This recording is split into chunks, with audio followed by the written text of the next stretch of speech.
Yo. What's going on? I love the Chompy emote, it's good. It's from Purple and Brown, classic animation. Cheese time, you say? Welcome everyone, I'm back. Regular stream, ordinary stream. I need to level my mastery on my main stream. Welcome everyone. It's gaming time.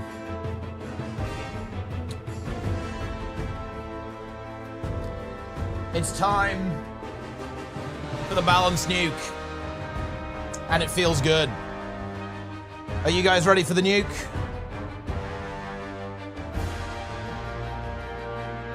You better be.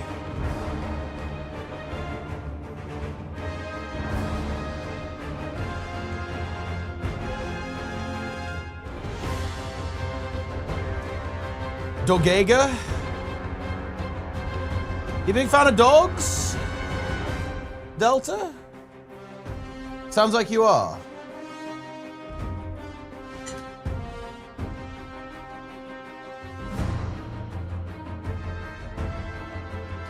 Welcome everyone. Let's do this. Amalgam eviscerated for the 7th balance update in a row? Wait, what do you mean by that? Amalgam is still really good in all 3 game modes. So how would it be eviscerated?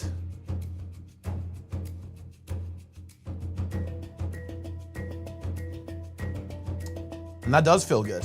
Amalgam's based. But I'm just saying, it's good in literally every game mode. Right, we've actually got to level our mastery. I need to... Which one do I need to actually get? I guess I might as well get all of them. I'm pretty sure I only really need this 3rd one, though.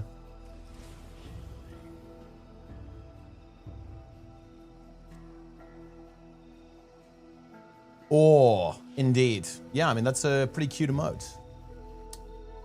Is the patch live now or later? It's live in an hour and 40, yeah. I'm just going to farm this Iboga. Invasive Iboga. Easy XP. What account is this? This is my main. I need to level mastery for Infallible. And I guess actually, well, for all of Infallible actually, because the Skimmer is pretty OP, I think. I think it's really OP in Wing 6 as well. Yeah, probably Wing 7 too.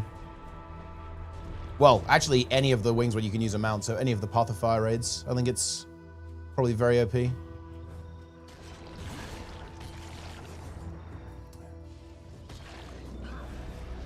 Which one? The Skimmer. Specifically, the ability to do like the Giga Glide, like the slipstream stuff, is really OP.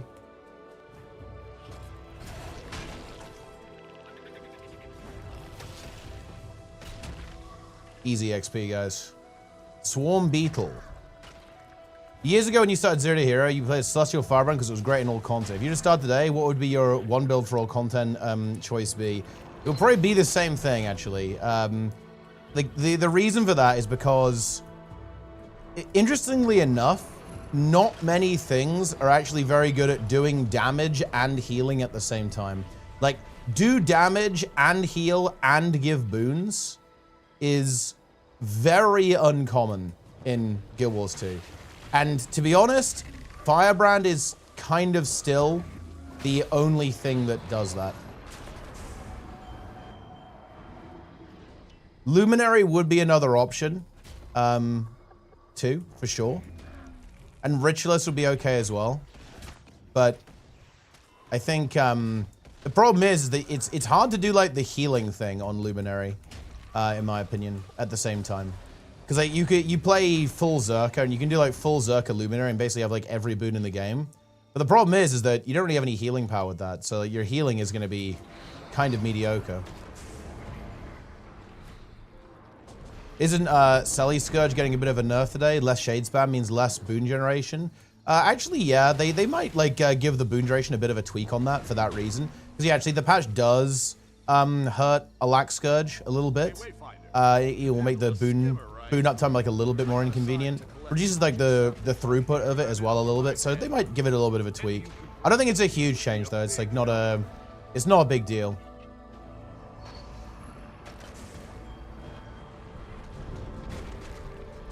Not a big deal. Is the update from the preview weeks ago? That's correct, yeah. But there's going to be a couple of tweaks. They always do. There'll be some adjustments to it. Oh yeah, Selly Spectre actually is really good. The only reason why I wouldn't pick something like Selly, that build is very underrated, by the way. Selly Spectre is really good. The reason why I maybe wouldn't go that direction though is because the other thing that I really value for an open world build is having good cleave. It's completely fine, right? Like to play a build that doesn't have the best cleave in open world, but I just think I really don't like it. It just doesn't feel good to me.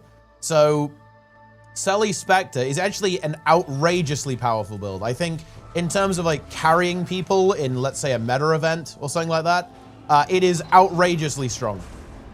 But the problem is that, to be honest, I feel like builds like that actually kind of feel bad because the cleave on them is really mediocre. They do very good damage, but not really in AoE. Whereas something like a Firebrand, you just have mega cleave, right? You have the axe main hand, and you can go in tome 1 and drop that big fire field down. It's very, very nice, like for tagging all the mobs and stuff. Like being able to tag all the mobs is huge. It's very nice. But yeah, Selly Spectre is like outrageously strong. It's one of the best builds for carrying large-scale group content. So in other words, your convergences, your open world metas, right? Maybe like some kind of bounty train or something like that. It's very, very good for that. It's actually very underrated even. It's because like in general, Thief is underrated as a profession as a whole because not many people play it, right? So you don't get to see it showcased that often. But yeah, Selly Spectre is really, really good. Spectre spam shortbow too, blast and good damage. I mean, it blasts, but it's not good damage. Like, who's the best healers in the game right now? The best healer in the game, like, by far is Troubadour. In PvE, that is. In PvP, it's still Paragon. Tempest is okay, but just gets owned by Conduit, so it doesn't really, it's not really playable right now in high level. And in World vs. World, honestly, there's a lot of really good healers. Like obviously Druid is insane right now, like Scrapper is fine too. Like you can play Troubadour, you can play support Luminary, you can play support Firebrand. Like you can play Tempest if you want, right? That would be completely fine too.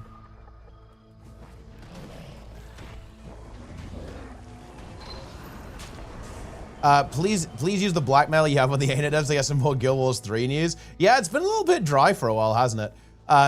Yeah, it's been a little dry. I don't really know what to say about that. I guess I'm a little bit surprised by that.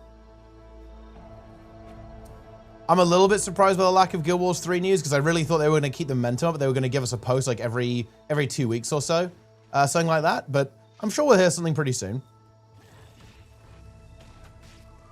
We lost the momentum. Well, I don't think it terribly matters because at the end of the day, like we haven't seen gameplay yet. Like when they show gameplay is when they're going to really have to care about momentum, when the gameplay appears.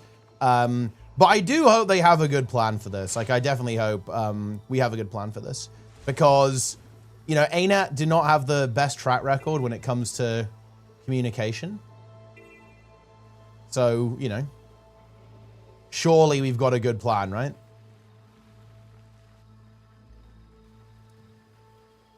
Well, yeah, it is very strange. The pacing of it is very, very strange. If you consider the fact that, yeah, we got a lot of news early on and then nothing. It's a bit weird. Realistically speaking, what would make Guild Wars 3 flop? Probably no good... It'll be lack of content or a very like no real kind of like end game loop. Or like something that you're supposed to do at the end game.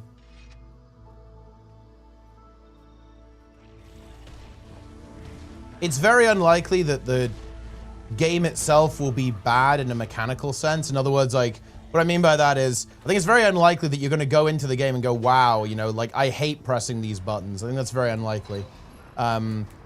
What you know, what could happen would be, yeah, like a lack of content.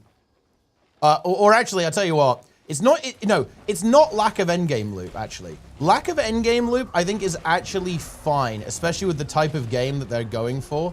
Like, you know, or like, almost like blending a single player or co-op game together with an MMORPG is what it seems like they're trying to go for. I think no content, like no endgame loot will be fine. The thing that I'm the most worried about is no follow-up plan. So in other words, look, this is my opinion.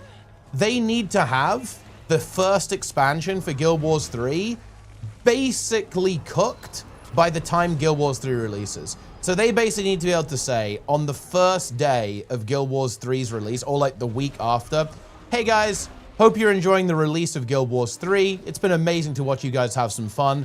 By the way, next expansion is in 1 year, right? Or next expansion is in 9 months, or whatever it's gonna be, right? Like they need to be able to do that day one. If they don't, then that's obviously a little bit scary. Because that is ultimately what the Guild Wars 2 fumble was. The Guild Wars 2 fumble wasn't really, I mean, the lack of endgame definitely fucked it over. I think it would be less of an issue in a modern MMO, weirdly enough, because this was quite a long time ago, so games were very different. So I think it would actually be less of an issue. But if they don't have a good follow-up plan, yeah, we're cooked. Is the Janthe World story too much dialogue? They're just yapping? Yeah, I mean, it is definitely not the most riveting story experience. I'll give you that one. Lack of QA. Got obliterated and launched with bugs like dragging your iron. That's going to make some invisible, changing regions. Guild Wars 1 to Guild Wars 2. I actually think that's not an issue. And to be honest, I don't think that was a problem with New World. To be honest. This is going to sound like a weird meme. I think those are actually pretty unreasonable criticisms that people made about New World. Every game is going to have game-breaking exploits. That's fine as long as they get fixed. It's only a problem if they don't get fixed. I actually think that people were very unfair towards New World. And to be honest, I actually kind of blame Amazon for that. Like, Amazon is not a popular company. People wanted New World to fail, and as a result of that, people were extremely uncharitable towards New World. Like, I think the most egregious example of this is that people were going around saying that the game was client authoritative, and it couldn't be fixed. Like, the way that they'd architected the game was fundamentally client authoritative. And people ran around saying this, right? That was complete bullshit. They actually addressed the issue with some of these client glitches, I think within like a couple of days. So unless they fully re-engineered the game, that was just, you know, that was armchair devs who had no idea what they were talking about. Amazon fumbled all their games. Yeah, they did. And I think honestly that is just like some amateur stuff going on there, which really sucks.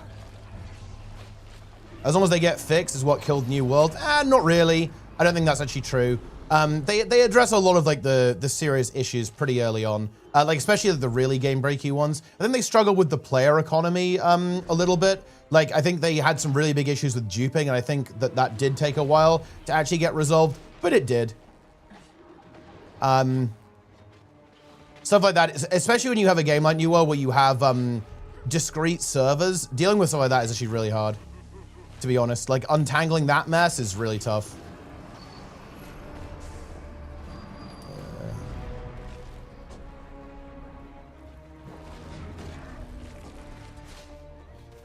Whatever, nothing worked in New World, to be fair. The talents, the gem, armor weights, etc. I mean, I mean, look, I played the game quite a bit. Like, it didn't, at least early on. Again, I didn't play the game,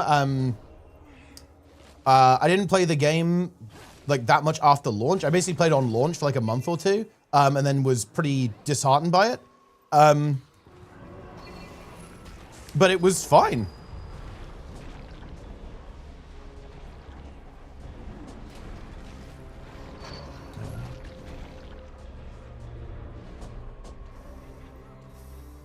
If ArenaNet releases Guild Wars 3, it's gonna be out for 10 years. For sure, yeah. I don't think the game would. I think what people are getting at though when they say like, what would like make Guild Wars 3 flop? It's not really like what would actually like shut the game down. I think it's very unlikely that they would ever shut the game down. It's more like what would make it like not pop, right? Like what would make it not a, you know, a major player in the MMO space. And ultimately, what would make it not surpass its predecessor? So in other words, when people say, like, what would make it flop, what they're asking is, well, what would make Guild Wars 3 less successful than Guild Wars 2, right? Like, what would make Guild Wars 3 ultimately, you know, have a smaller player base than Guild Wars 2? Which, you know, that's like a, you know, it's an interesting question. Oh, this guy's dead. I'm gonna res this guy. I might need to dodge, yeah. I am a dodge. It not being an MMO would? Well, yeah, but it is an MMO, so it's... I'm not really that worried about that one.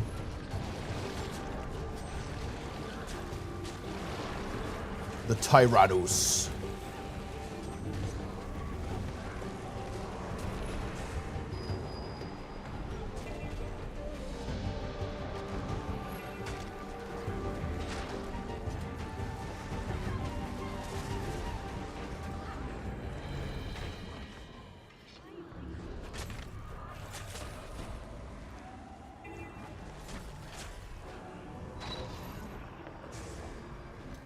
They were a lag fest for years. I mean, the thing is, I played quite a bit of the war, and it like didn't lag for me. Like it lagged when they added the ice gauntlet, and to be honest, because I think they had some issues with like uncapped AOE and some of the VFX there. But I don't know. Like I didn't really play it. Like I didn't really play it that much. Like after launch. I don't understand why people keep saying it won't be an MMO. Because in general, people are going to assume the worst. Because, you know, it's kind of easier to do that. And, well, also you don't want to set yourself up for disappointment.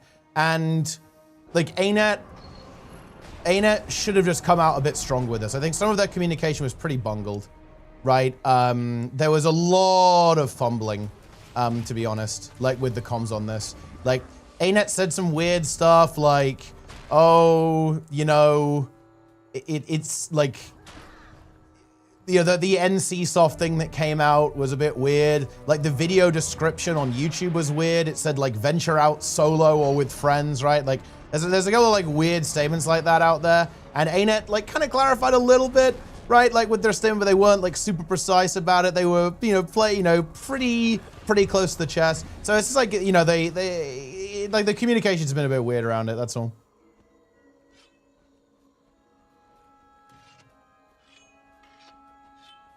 Like where wins, there was no true multiplayer open world. No, there is, in my opinion, a 0% chance of that being the case. Like literally 0% chance. When is the balance nuke? What time's the patch? I don't know, Trig. You tell me, bro.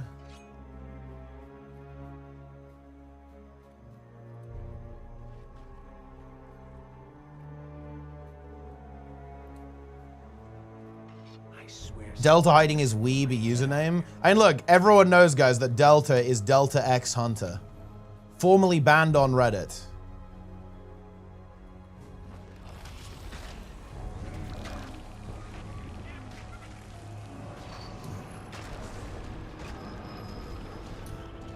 Yeah, patch is in an hour and a half, guys.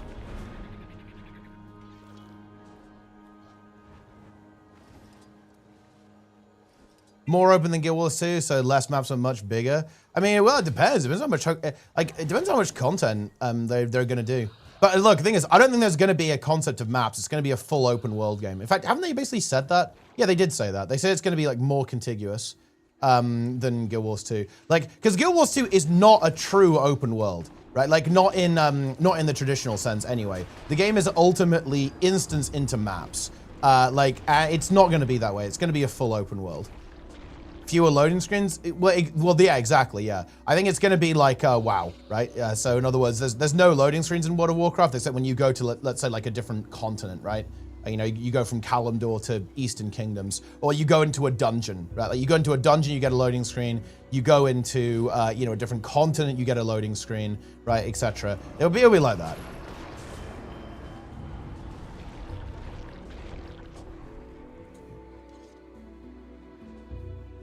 But by location, the entire maps of the actual instance map makes the most sense to me. Well, I mean, like, I guess, like, my theory would be they did something clever, like they have some kind of dynamic instancing system. So in other words, instead of, in other words, the game, I would assume the game is going to be smart and shuffle you into an instance without you realizing it.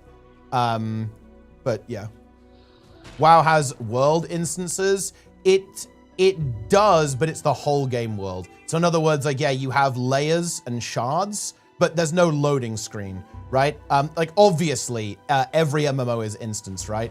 Because otherwise you're simply not gonna be able to, like, have all, you know, look, imagine if you put every single WoW player in the same instance, right? Like, the game would be, I mean, you'd have like tens of thousands of players all like standing on the same location. It would be completely unplayable. Like, obviously there is some instinct going on there, but you know what I mean.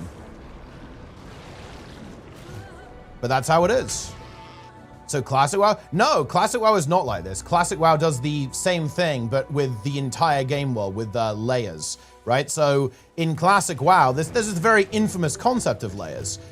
In other words, basically the game, the server, runs a bunch of copies of the world, essentially, and then assigns players to that layer. You can move between them as well, right? Like you can, Classic WoW is not one instance. Wait, oh my God, no, this is not true. Classic WoW runs multiple instances. Like, it has loads of layers, like sometimes like 10 layers even, right? Like, and each one is like a distinct copy of the world that you can move between, even at will. I did this in OnlyFans, right? Like, we even had a little add-on that basically let you layer, but it was a WeCore actually, that you could like layer between different like layers at will if you wanted to, right? Using like a pretty clever system. No, Classic WoW has ROMs. No, it's both. No, it is both. It is both. Guys, I've played this game. Like, I'm not making this up. I'm not saying this secondhand. I have played this game. I know how it works. You do not need to question me on it, right? Vanilla Old School had one layer. Yeah, that's because like way less people played at the same time. But yeah, that is correct. Yeah.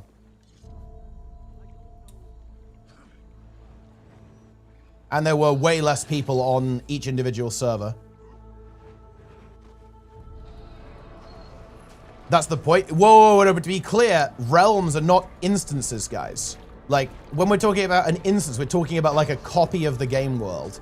And Classic WoW does not have one of those. It runs multiple of those. Like, each server runs a bunch of different layers. Like, and those are all copies of the world where players can interact only with players on that layer. You also forgot the fact that content is split up till launch. That was literally one of the first things I mentioned. Shroom 2 up. So no, I didn't forget that. You forgot that I mentioned that. It's one world? No, it is not. Or, well, it depends what you mean by that. Like, if you mean like the player economy and stuff, then yes. If you mean like NPCs and stuff, no.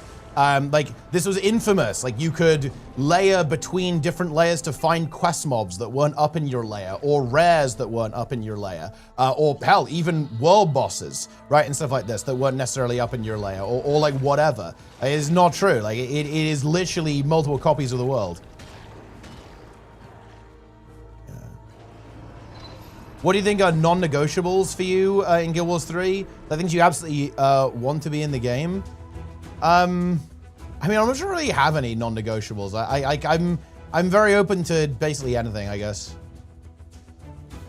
Eastern Kingdoms instance, I guess. Wait, no, look, wait, you're not, okay, look, I'm done responding. You're not listening to me. What defines massively a massive multiplayer online game in your opinion?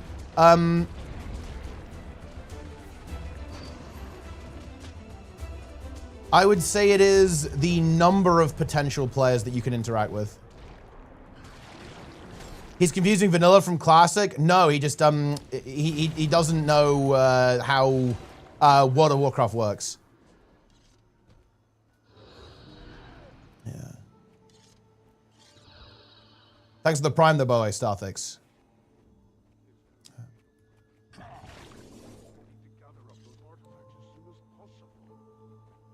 Do you think Guild Wars 3 will have classes or more of a RuneScape style skill collection? It will have classes, I think. Doesn't Guild Wars 2 have instances and layers? Well, no. These two things are not distinct, guys. Well, not really. Like, when people say instance, people would typically refer to, you know, a dungeon as an instance. But they're not really different. Like, there's not really much of a difference between like, you know, World of Warcraft, like running multiple layers for, let's say, Kalimdor and Eastern Kingdoms versus Guild Wars 2 running different maps for Starlit Weald, right? Like, they're fundamentally the same thing, right? They're not really different. That AoE is non-dodgeable for some reason. It actually really sucks. I don't know why they did that.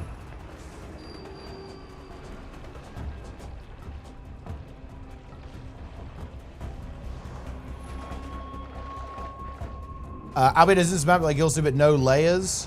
So Albion is both. WoW only has layers. Well, no, that's like these are different words for literally the same thing. It's like a different implementation of the same concept. Like all instancing is that you don't have players all running in the same copy of a map. Like that's what an instance is, guys.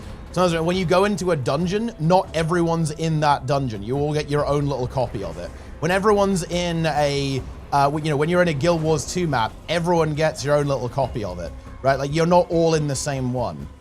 Like these are literally the same thing, guys. Like these are not distinct. I want to be really clear. Like they are the exact same thing. Well, not the exact same thing because ultimately they're different implementations of the same thing, but like they're fundamentally the same thing.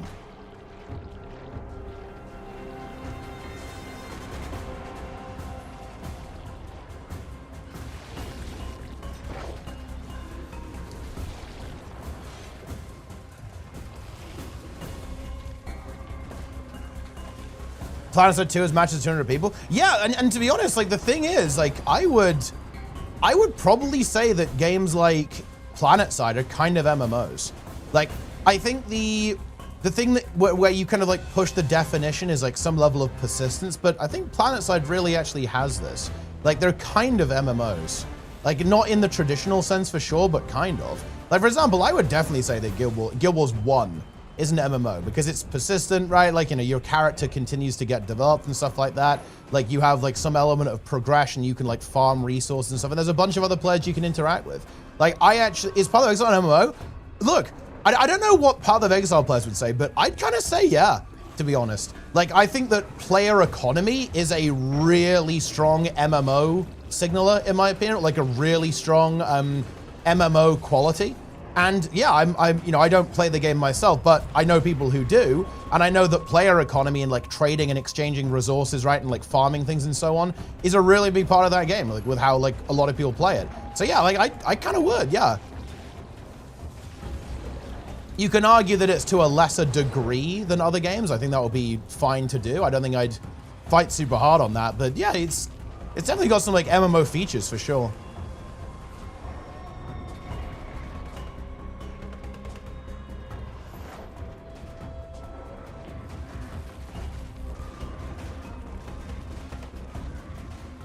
Yeah, I guess the seasonal component does make it a bit more complicated for sure. That's honestly a good point, I think. But then again, like WoW is a very seasonal game as well. Champion Spine Shell.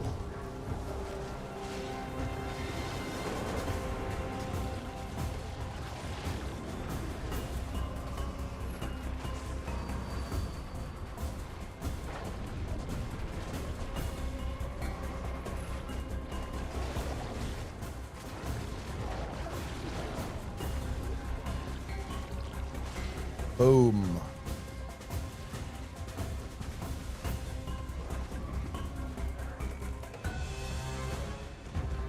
WoW is an amusement park? Yeah, but to be fair, like, so is, like, every game these days. Like, every game that isn't a sandbox game is an amusement park.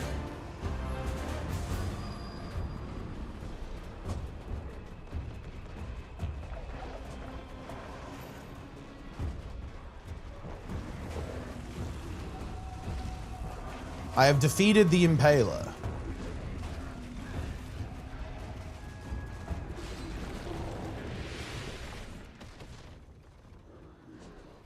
If it's possible for a game to have instances without layers, that means they aren't the same thing. It's possible. Wait, what is that? What? No. It's entirely a semantic distinction. Like, for example, you could say that Starlit Weald is... Look, okay, this is the way it is. In World of Warcraft, all of this would be one map. All of HOT would be one map. All of this would be one map. All of this would be one map. It's the same thing. Like, what we call maps in Guild Wars 2 are just very small WoW maps, right? Like, that's the distinction. Not true? Yes, true. Like, what are you talking about? I can literally log into this game and show you. They have layers? Yeah, but so do these. These are... Wait, guys. Oh, no. Dude, look, you guys are not making me optimistic. Dude, maybe democracy is a mistake. Guys, these are layers. If I go here, this is a layer. I can join someone else's layer. Like, I can go to here. Look, here's one layer. Here's another, right? Like, here's another two. Yeah, these are all quote-unquote layers. Yeah, like, they're all different copies, right? Like, of the world. Yeah. I can't believe, guys, we've been confused by people using, like, well, we've been confused by people calling the same thing a different name. I don't believe this. That's fucked up. Yeah.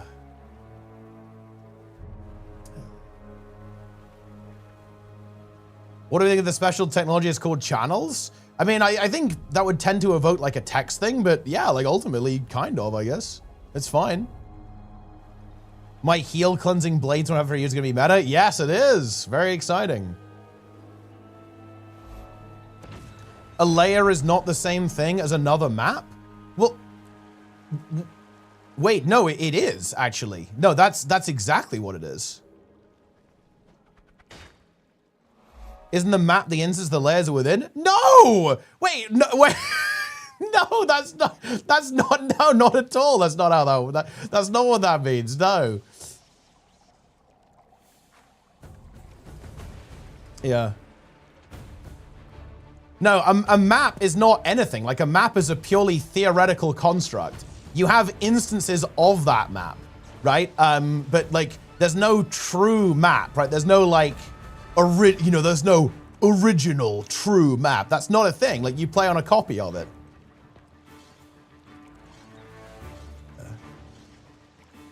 Wait, I need to, how do I get, we need to climb up. Oh, we need to go on this rescue rope. With the guilds, but it's semantics. You are wrong. I unfortunately, no, entirely the inverse is the case.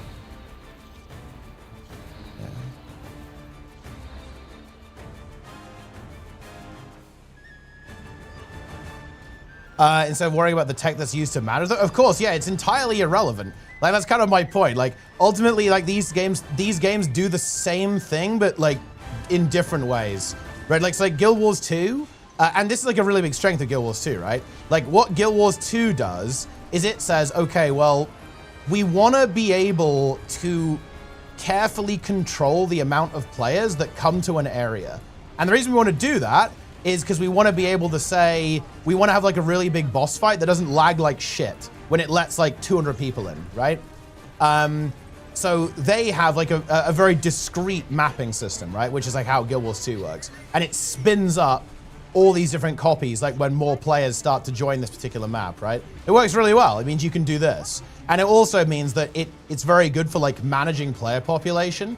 But the downside is that you don't have a seamless world, right? That's ultimately like the trade-off that ArenaNet made with this decision, is that you don't have the ability to walk to a zone without a loading screen, right? Like, you know, whenever you go to a new map, it's gonna be a loading screen. Now, WoW goes about it the other way. They say, we want you to be able to like walk around and have a seamless experience. Now, the downside of that is that it's really difficult to cleanly manage player populations there. Because basically, their concept of a map is the entire game, right? Like, that's what's going on there, right? Like, you know, you can walk around the entire map, and you're ultimately on the same copy of it.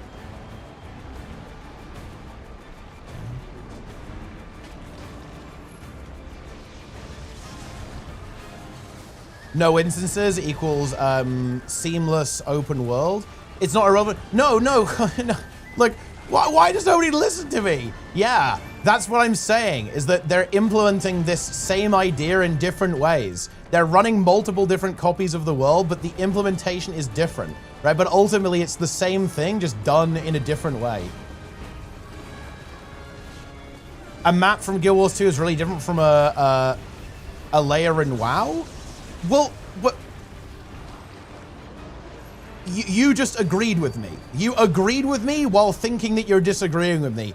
Yes, no shit, they're different. What I'm saying is that they're like a different implementation of basically the same thing, right? It's like what? Yes, you are agreeing with me. Congratulations. Yes, you agreed with everything I said in that comment. You're telling me a map is not a map, but more of an instance with various layers in it? I don't get it. Yes, that's, if you want to, you could use that term and it would be accurate, yes. Like, if you want to say that like each one of these instances is a layer, you can say that. Like, if you want to say it's different maps or different instances or different layers, all three of those terms actually work.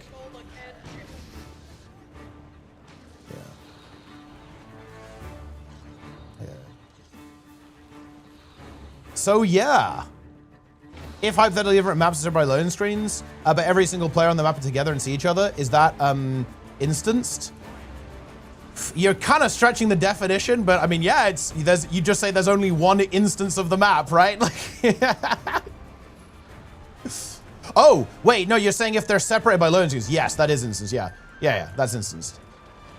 Because you're transferring from one instance to another, like when you go around, and yeah, you'd say there's only one instance of that map, but yeah, it's like ultimately instanced.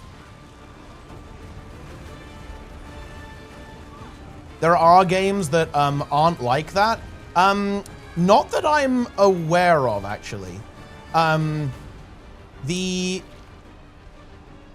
It depends, like, again, it really depends, like, how you want to go and talk about it, to be honest. Like, I can't think of a game that isn't like that. I think someone brought up Albion Online, but Albion Online is doing the same thing, as I understand it. People are saying that it just, like, smartly moves people around, like, in the world. That's the same thing. In fact, funnily enough, I think that's actually how I'd expect Guild Wars 3 to work. There's only one Queen set, it'll be instance, but no layers. Well, didn't you say that it like smart assigns people to different versions of the map?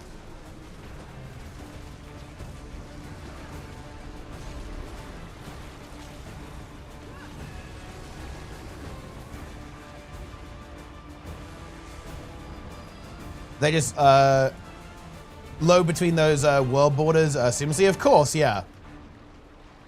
And like all of these games, look, guys, did we think that everyone was playing on the same server? Look, guys, let me tell you something. That wouldn't work. Multiple layers up top. Underground is the same. Oh, I see. Okay, yeah. Fucking Donamiko is trolling. I forgot this guy's a troll. A verbatim conflict. I think you might mean semantic conflict, which is, I guess, kind of ironic, but yeah.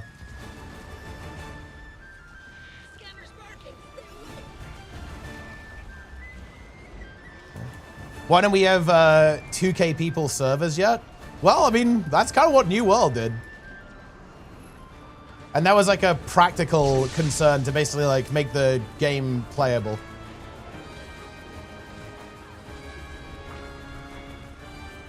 The map has a cap of 280 players. If it's full, you can't go inside. Oh yeah, so that means that the map well, that's interesting. I mean, that's basically kind of like world versus world, I guess. To be honest, that obviously, like, that will only work if you have a pretty small player base.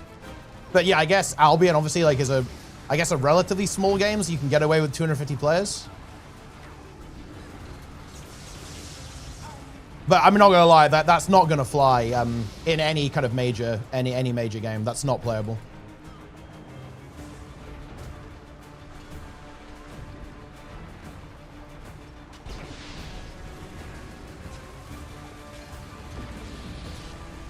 Is world versus world and story fractals the only true form instances in this, basically? Well, it depends what you mean by that word, I guess.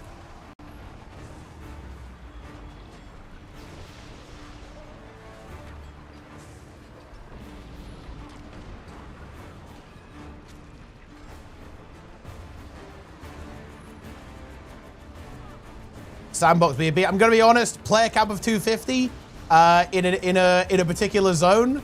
I mean, look, I'm not gonna lie, that will be an instant log out moment for me. I hate to say it. Like, that is a immediate log out. Like, I am not, if I want to go do some content, I want to go do some content. I'll be damned.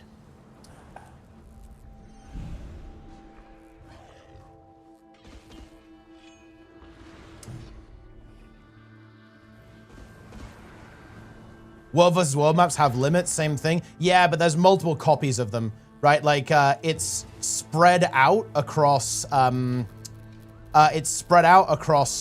like, multiple copies of these, right? It's not just, like, one. Imagine if there was only one Desert Borderland, right? Like, and you know, you had, like, hundreds of queue to get in. Like, it's not a good time. Again, like, having, like, one copy of a map, it's actually really cool, but it's only practical on, like, a pretty small game.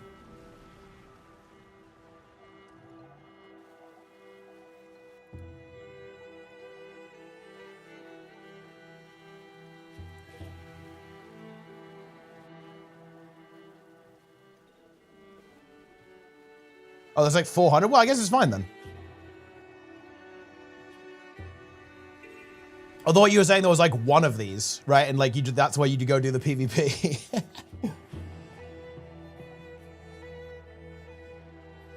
To be honest, I still think I don't like that.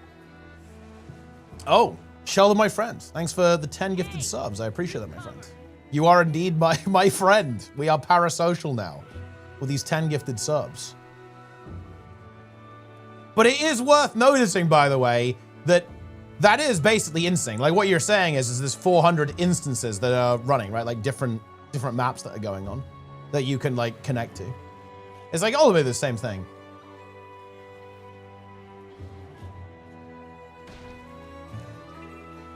But only one layer? Well, you're saying that, like, each of those... Like, not necessarily. You got to be careful there. Like, because what you're saying is there's only one copy of each of those maps. And what you're pulling at here is that layer is typically used to refer to a copy of a map. Help a young one in need. Join us. Which is true. Like, that is how that term is typically used.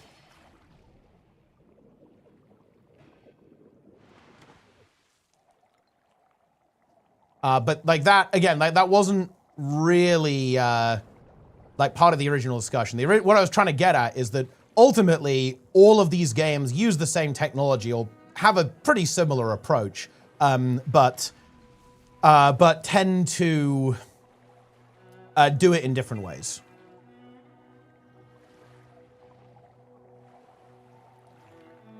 Instances and layers can be different only semantically. They're ultimately the same thing. Like, from a technological standpoint, all of those different copies in Albion aren't really that different from, like, having different copies of this map.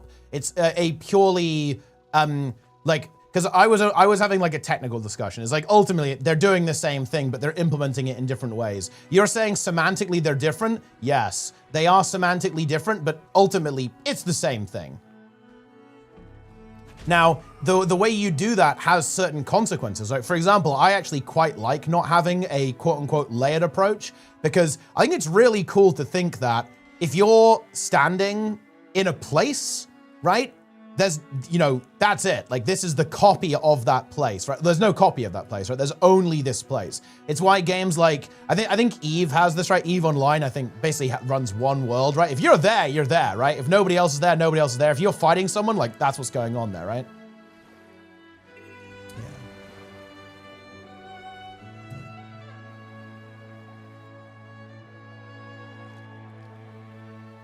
If every game is ins, I think no seamless open world. Yeah, that is how people use that term. But again, I feel like, look, like, why do people not listen to me? Like, that's not what I was saying. Like, I was just pointing out that, like, it's, like, these games, like, use, like, a very similar tech approach. They just, like, do it differently.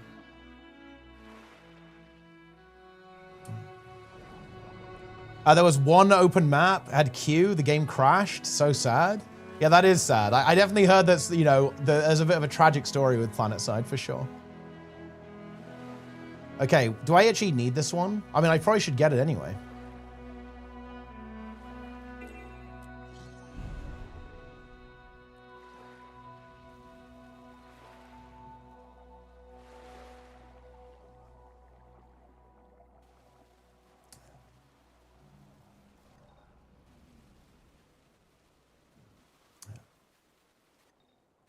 Phil waiting for Ashes, not being aware. Dude, Ashes of Creation. That's a funny one. Tragic. Absolutely tragic, guys.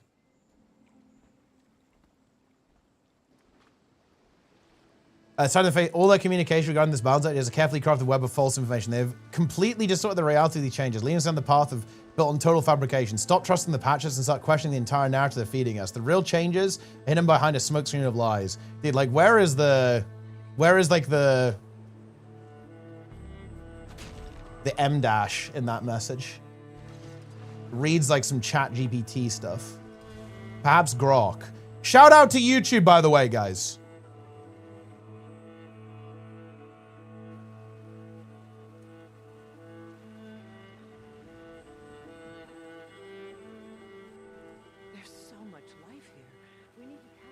A duplicate copies of an entire... Well, yeah, again, look, I feel like this is why never have technical discussion with Twitch chat, like 101. But yes, of course, people use... those terms are not the same thing. That wasn't my claim. My claim is that they're different implementations of basically the same technology, or like the same strategy, but they're a different implementation of that idea.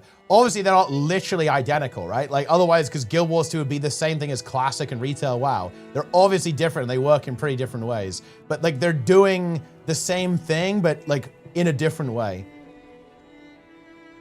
What do people be calling public servers layers?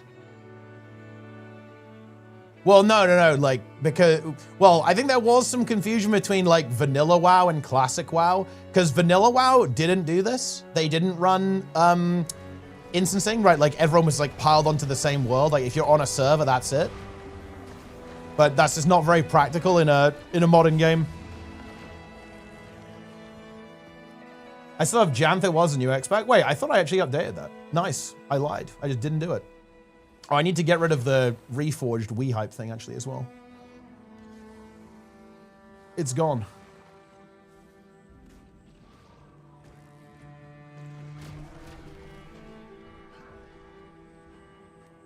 And I'll put VOE there. And you should buy, look, you should still buy Jantho Wilds, guys. Buy the game using my referral link, !GW2, guys. Also, buy Guild Wars 1, and also buy Guild Wars 3. Coming soon, TM.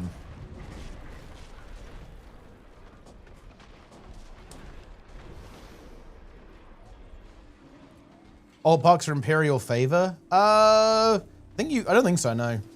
But just do like Dragon's End, that's the good one. I'm consuming. A Guild Wars 1 expansion or Guild Wars 3 release. I'm not sure if it'll be an expansion as such, but it might be like a DLC. Like they've very strongly hinted there's gonna be like some kind of DLC. It's time for another nuke. Look, Trigger's about to get wacky. He actually DM'd me the other day and said, you better be ready. Me and CMC got goofy on these release notes. He actually said that, guys. Crazy.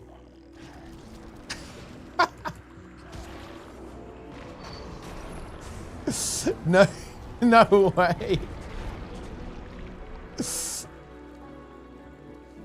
Expecting more than yesterday's notes? Wait, were there notes yesterday? Did they post them yesterday? What are the extra late changes to the patch notes? I mean, well, we're gonna find out. I bought Guild Wars and I don't like it at all. That's fair enough. It's not for everyone. Like, you know, if you gave it a try and didn't like it, that's honestly completely fair. It's definitely very different to Guild Wars 2, and I can definitely understand why some people wouldn't like Guild Wars 1. That's fair enough. Power Renegade thing in Fungus. Renegade is like the most insipid elite spec in the game.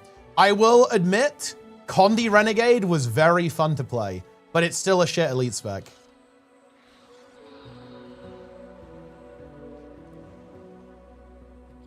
There it is.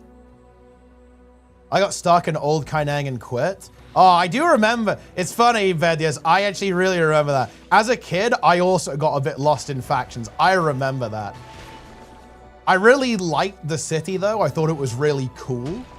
And oh man, I'll tell you what, the world design in 1 is so cool. Like the moment where you leave this city, like this very claustrophobic, right, kind of very intimidating space, right? And you go out into the open, it's kind of crazy. It's a really, really lovely kind of world building, like world journey moment where you leave the city for the first time and you kind of end up in Echovold Forest.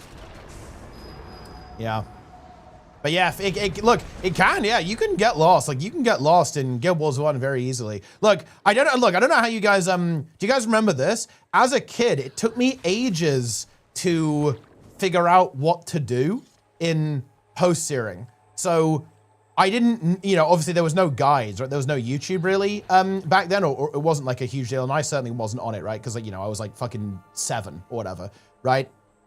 And yeah, like I didn't find Eye of the North for ages, right? So sorry, not Eye of the North, the Great Northern Wall, right? So I didn't really know what to do. I just like ran around doing the quest until I like ran into it basically. It's weird. I don't think I did it correctly. Like I stumbled into it just by wandering around the city, I think. And then eventually, you know, I was able to get on the storyline and finish the game. But it took a long time to get to that point. I was like, what am I supposed to do? Right? I don't know what the game wants me to do here. And look, there's a reason why. I think they actually added like a proper quest chain that really nudges you into the mission system because of that. Because like the game guides you quite a bit more in Reforged compared to then. Because yeah, like I was like, what am I supposed to do here exactly? Did the map not give green markers at the time? It did, but it was very easy to miss, like go to the Great Northern Wall. It wasn't obvious that that was the main story quest. Well, at least not to my like 8-year-old brain anyway.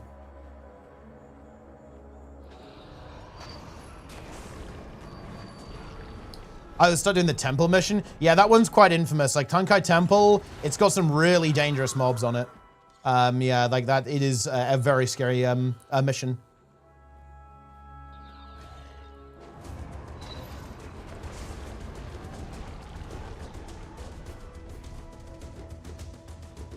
Oh yeah, they buff Ray of Justice, right? So, or Ray of Judgment rather. So yeah, all those afflicted monks, those guys are gonna be super strong now.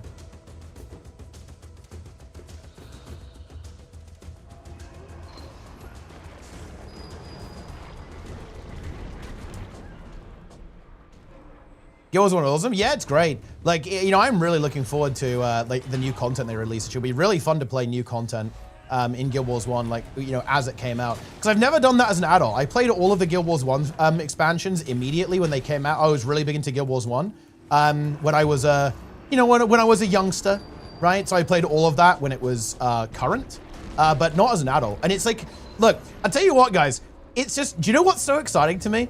And I'm curious if you guys have had this experience. I have never had the ability to actually go seriously hard on a new game. And a new game that is actually new. Because technically speaking, I did that with New World. I went really hard on it, but the game wasn't new in a way. I'd been beta testing it and even alpha testing it for like over 2 years. So it's not the same, if that makes any sense, right? It's very different.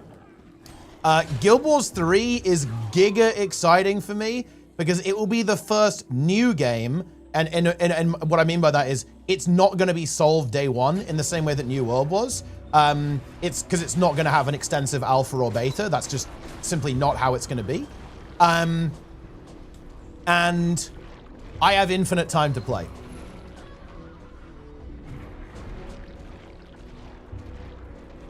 It's different because you're old now.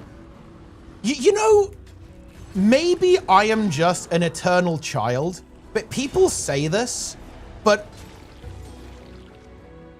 Okay, this might sound like cope, but gaming actually doesn't hit different for me now that I'm older, right? I still get mega excited when there's a new Guild Wars 2 patch or a new WoW patch, right? Or you know, or anything, like, you know, hell, like, you know, I'm still excited to like log on and play StarCraft 2, right? I played some co-op with Plenix the other day. I was like, yeah, this is so cool. I love this, right? It kind of doesn't hit different for me. Like, you know what I mean? I know some people say it, and that's fair. I'm not saying they're not telling the truth, right? They could be right. Like, you know, but it doesn't hit different for me, to be honest. Like, I still get, you know, I still get lost in the wonder and exploring all the worlds and stuff. It's kind of the same for me.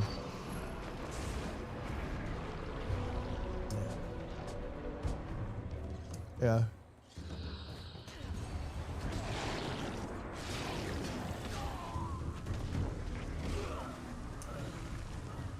Why not skip out in any alphabet so you go in as blind as possible?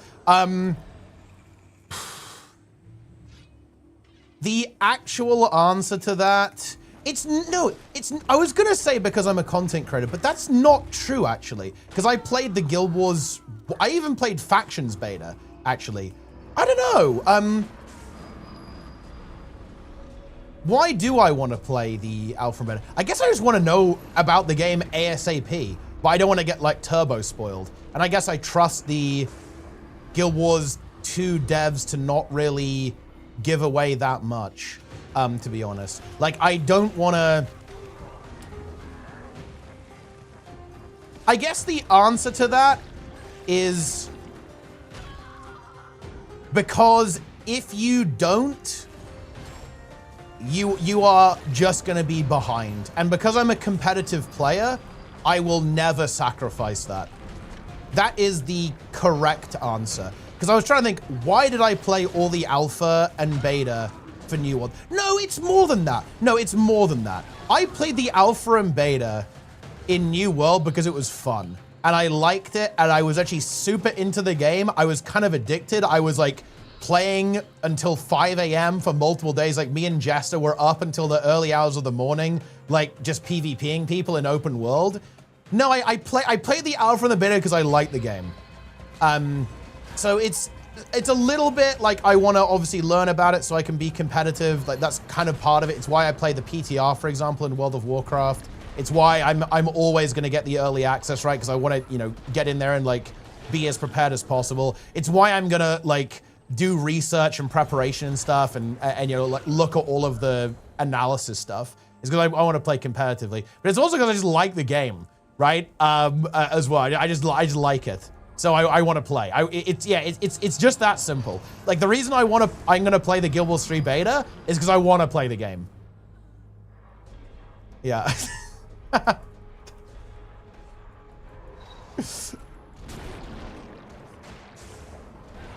I guess. Yeah, Shrimpalaz.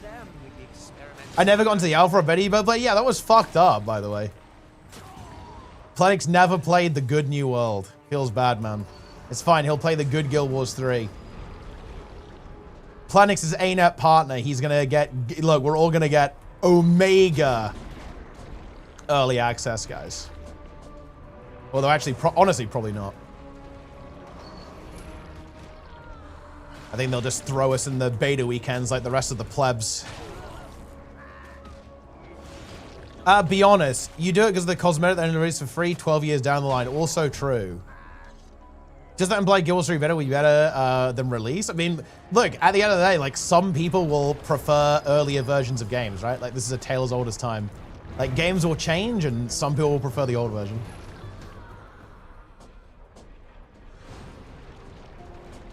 Raid quick play enjoyers. I mean, I think raid quick play is pretty okay.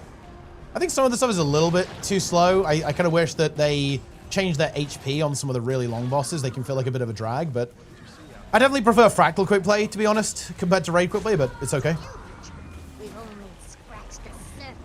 My main concern with Fractal quick play and raid quick play is the lack of updates. I'm hoping we see some pretty major updates to both of those systems during the 18-month maintenance period. I've actually found Old Lands Core to not be that bad. The one that I really dread is Kaineng. It just takes so long. Kind of Ceres too. Ceres is so slow. Like, you know, Ceres and Dagda, they're like, oh my god. It takes so long to kill.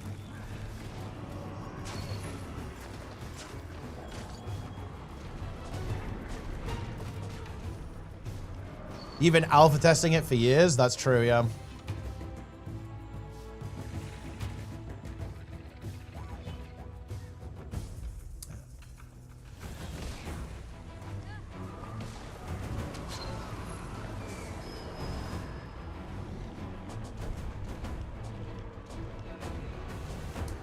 Incredible.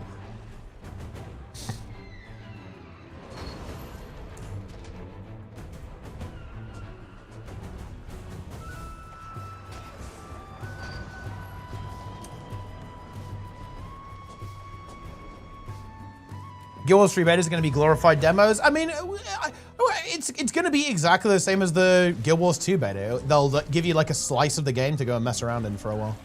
What are you doing right now? I guess I'm just like idly farming XP because I want to level my mastery for Thursday. Although I'm actually done. I only need the, I only need this one, right? Because you need this. I need the slipstream boost, which I have now. But I guess I might as well max. I don't think this one does anything.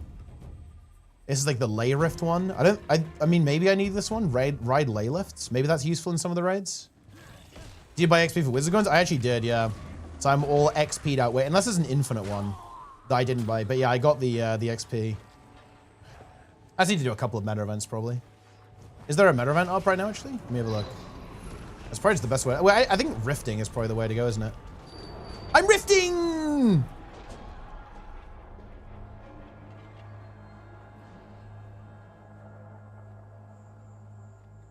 Visions of Eternity.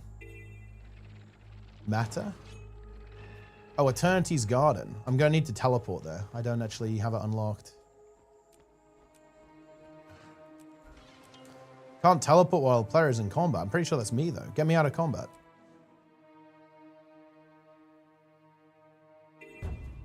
We're in. I'm rifting.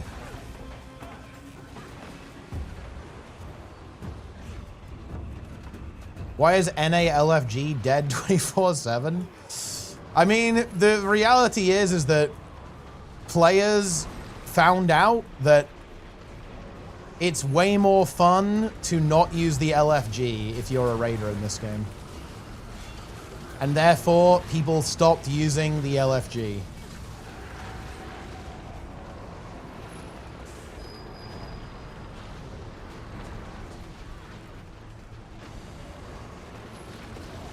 Unlucky.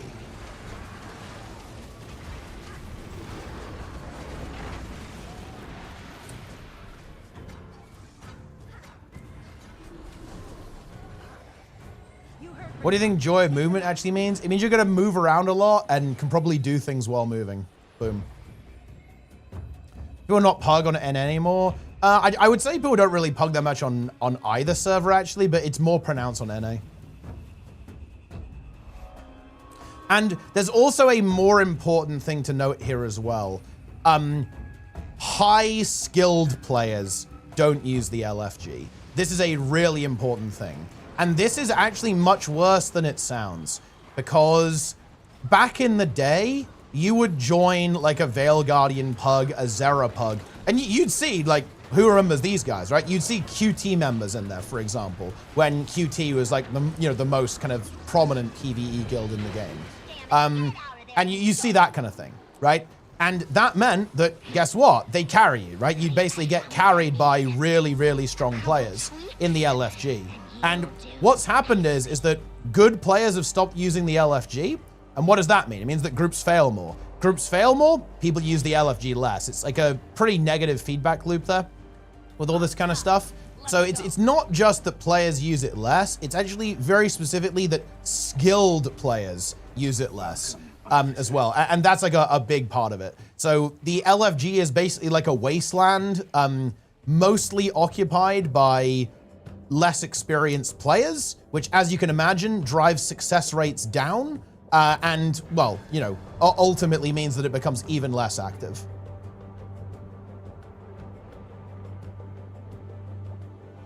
Do I ever clean my inventory? I mean, when it's when I have no other option. The LFG is the worst thing in Guild Wars 2. Well, kind of. The counterpoint I have to this is that, okay, it can't just be the system. And let me tell you why it can't just be the system. Because it's funny, I think Linker even has a screenshot of this. I don't think Linker's here right now, but he could probably dig up this screenshot. Guys, back in the day, the LFG was insanely active. It can't just be the system. It's something else. Because the system wasn't a problem when the raid scene was more active. It was actually a non-issue. But now it is. So the question you've got to ask yourself is what's changed?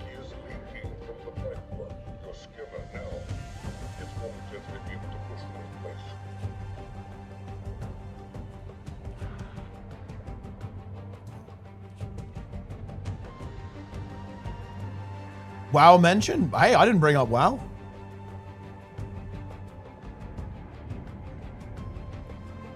I definitely think that, you know, WoW and 14, I think, do have better LFG systems, for sure. But I don't think that's actually the root cause or the root issue. Yeah.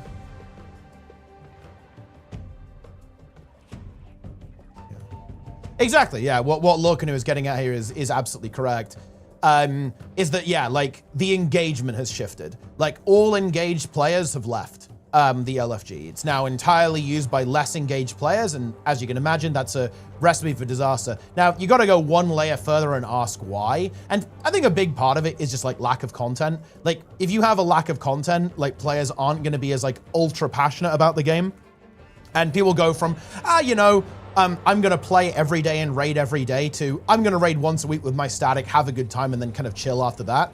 And that cultural shift is ultimately what's responsible for it. Because look, here's the thing, guys. So do you guys remember my old streams? I used to play a full raid clear every day for 4 or 5 days a week. Seriously, some of you guys will even remember that, right? I had like 5 ults and I would FC every day, right? I don't do that anymore. And it's because it's like, well, you know, the scene kind of isn't there for that. Like, doing that is impractical. Like, I'm still a DJing, guys. Look, and the people in my Infallible group will say this. In my Infallible group, I said, guys, I want to play 6 hours every day. Now, obviously, that didn't happen, and a big part of that is because it's not practical. It's not practical to play that much, right? In Guild Wars 2, really, anymore. And it's kind of the same thing. Like, it is simply not realistic to find people that I could play with in Guild Wars 2 who want to play for like 4, 5, 6 hours every day. That is simply not realistic anymore. But it was back in the day. So I know there's no point in playing every day.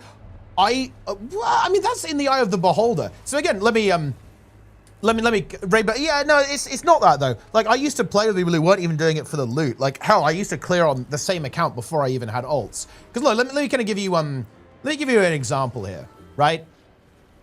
With this kind of thing. So back in the day, guys, I didn't have to have a static. I could just log on and play with random people every day. And this is actually one of the reasons why I've actually kind of fallen off from Guild Wars 2 a little bit, is because the culture of the game has changed, but I haven't, really. I don't like static culture. I don't like, oh guys, we're gonna log on now and we're all gonna be here at the same time. I actually find that to be honest, dull and very constricting, right? I find it suffocating to play the game that way.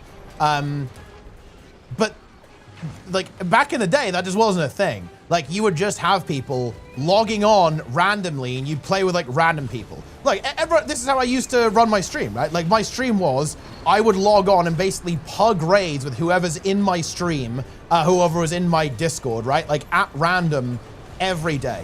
That's just like not realistic, to be honest. Like, that is like unrealistic, to be honest.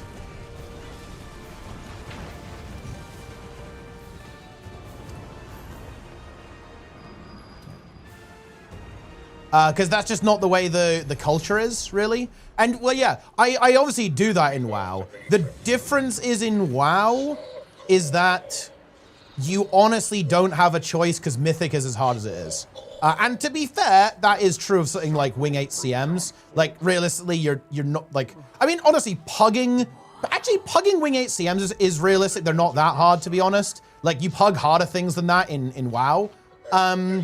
But pugging, like, Aura LCM, yeah, to be honest, that will be cancer, right? Like, you're not going to do that. Like, pugging Ceres is actually doable, I think, because the strat is very normalized. Even Aura LCM is, like, theoretically doable. Like, because the strats are very standardized, right? Like, as long as you have people who know what to do in the roles, you could do it, but you'd have to have a very developed community for that, like an extremely developed community. It's theoretically possible, and to be honest, like even in a game with a very developed pug scene, I probably wouldn't go for that, to be honest. But you know, theoretically, you could do it.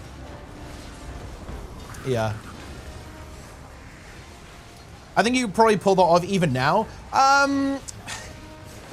Maybe. Like, it would be difficult because people don't really play that way. And it would just be a lot of effort to do that. Like, it wouldn't be as effortless as it was in the past.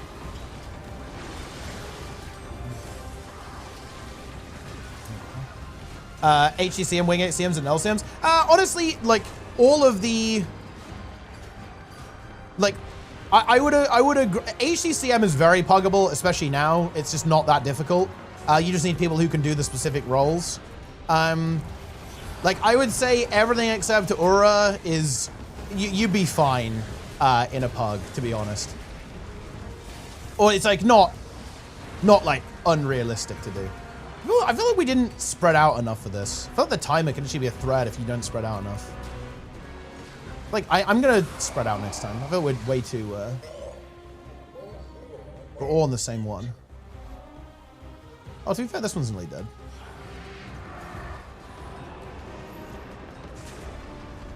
What does Guild Wars 2 need right now? Content?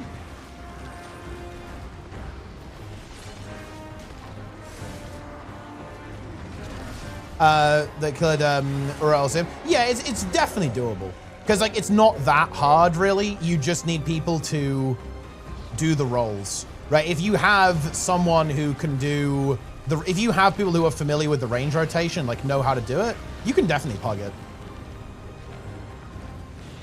It's working, but careful now. It's only growing. But I'm talking about the LFG. I'm talking about like LFG pug, which is a little bit different than like a Discord pug, right? Discord pug, yeah, it's no problem, right? Like if you're pugging from a bunch of people who have already cleared. Or like know the strats, yeah, no problem. You can pug that, and that ultimately is why it works in WoW. Like I used to. Okay, so a long time ago, kind of preparing for the next WoW season, I pugged a boss called Styx Bunk Junker like 6 times a week to basically get my mythic clear. It was 4 raid bosses in total. I'm not gonna lie, guys. That would not be possible in Guild Wars 2, okay? Like, the boss wasn't, like, hard, because obviously it was pretty late in the season. But let me tell you, there's no way you'd be able to pug that boss in this game, okay? It was... Oh, man. Dear, oh, dear. The boss was a little fucked up. Just a bit. But not that fucked up. Man, it's crazy I used to pug Rashok as well. I pugged Rashok every week to get the Rashok weapon for my druid. Oh, it's funny.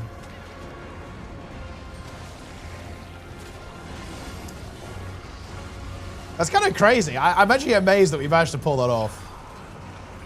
Dude, included, yeah, dude, killing Twisted Experiments every week in a pug is wild to me.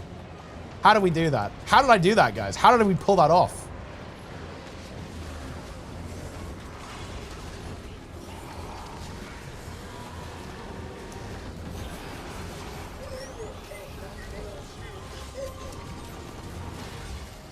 Weirdly enough, the boss that I haven't really pugged was like Heroic Queen Ansarek.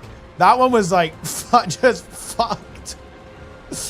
the quality of heroic pugs was insufficient to to defeat the boss. Oh, dear, dear, dear.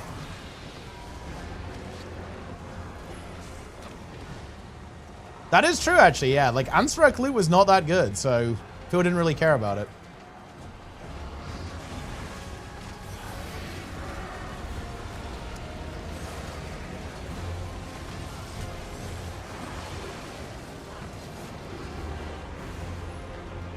What do I need right now?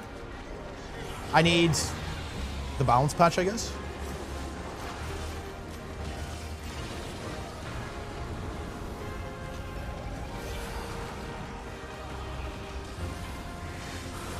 Teapot, we need Motor 4. Well, here's the thing, guys. Project 3 is coming.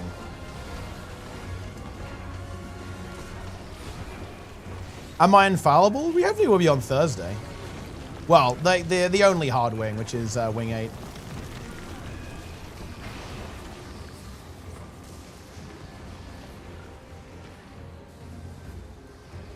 But yeah, no, I really like the impromptu style.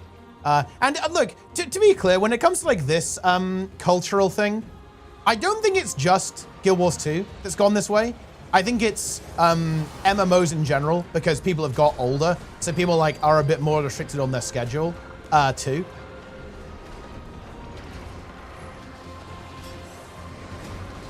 And like kind of on the WoW thing, to be clear, guys, my preference for playing WoW would be we play and raid every day until the raid is cleared. Like, that would be my preference. Now, obviously, I'm aware that that's just not realistic, because bear in mind, at our current skill level, we'd have to do that for a month, probably. So in other words, a month of playing every single day to clear. It's not like doing a prog in, you know, Guild Wars 2, right? Like, for example, we progged Ura. It took us about, it took us like 2 days to prog Ura. We played quite a bit. I think we played for a, well, actually we didn't. I think it took us a total of like 4.5 hours to kill Ura. LCM, that is.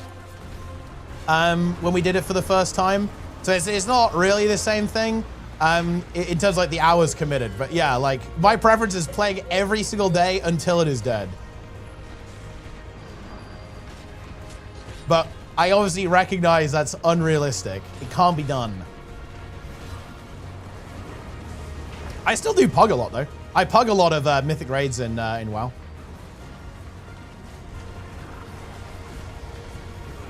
And keys as well, you know? Pug keys.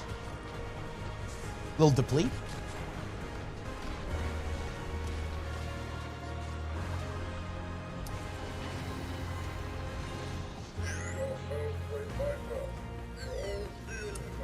Then we'll get new elite specs. Maybe. I can see them doing it, because they do plan on doing expansions again in the future. I thought this was a VOD. Yeah, to be honest, YouTube doesn't do the best job of differentiating streams from VODs. It's not. I'm not a big fan of it, actually. They need to improve their UI quite a bit. Shout out to YouTube, though. 200 people watching on YouTube. Love to see that. Shout out YouTube.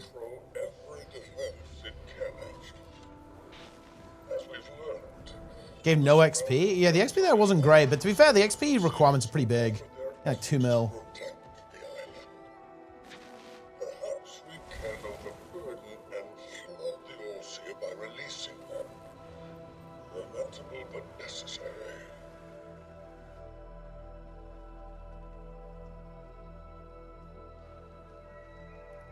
I think system rules, I need to encourage pug play. I think I don't think it's really the systems. Like, if you change the systems, it's like you're creating a system for a community that isn't there anymore. Like, I don't disagree that the systems could be better, but I think this is where I think I have like a slight disagreement with Sneb. Like, well, not exactly a disagreement, but I guess I don't think changing the systems would really change anything at this stage. Like, maybe if they'd been there from the beginning, it would be different, but I actually don't think changing it would really do anything anymore.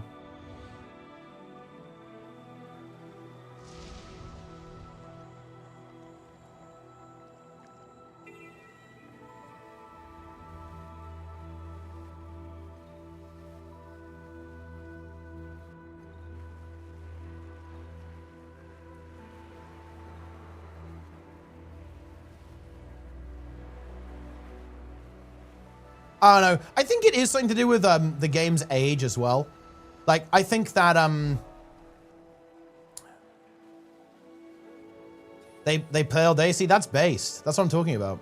Could you say a few words for Pistol Whip? Me rest in peace. Yeah, yeah, you're telling me. Pistol Whip, dude, it's Foops actually. I haven't seen this guy for ages. PvP gamer, thief, of course.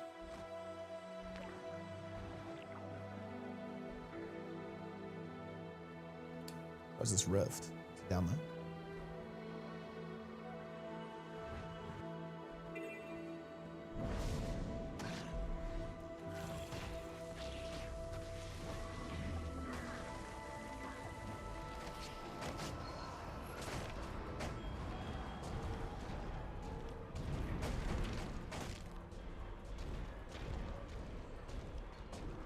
But yeah, in Guild Wars 2, I don't really...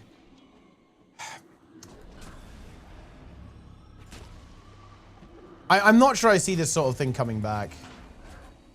I struggle to imagine the world where that would be the case.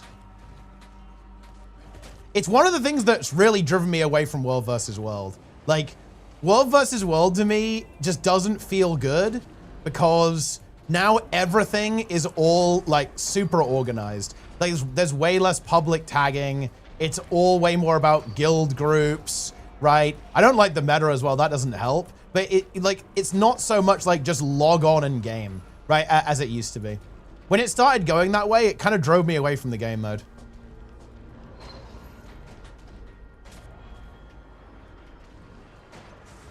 I still like World versus World, but I just don't really like the way it plays out, I guess. I don't think the servers are really to blame for this. I think I would actually blame private tagging a little bit. Like, private tagging, I think, was maybe one of those things that shouldn't have been added to the game.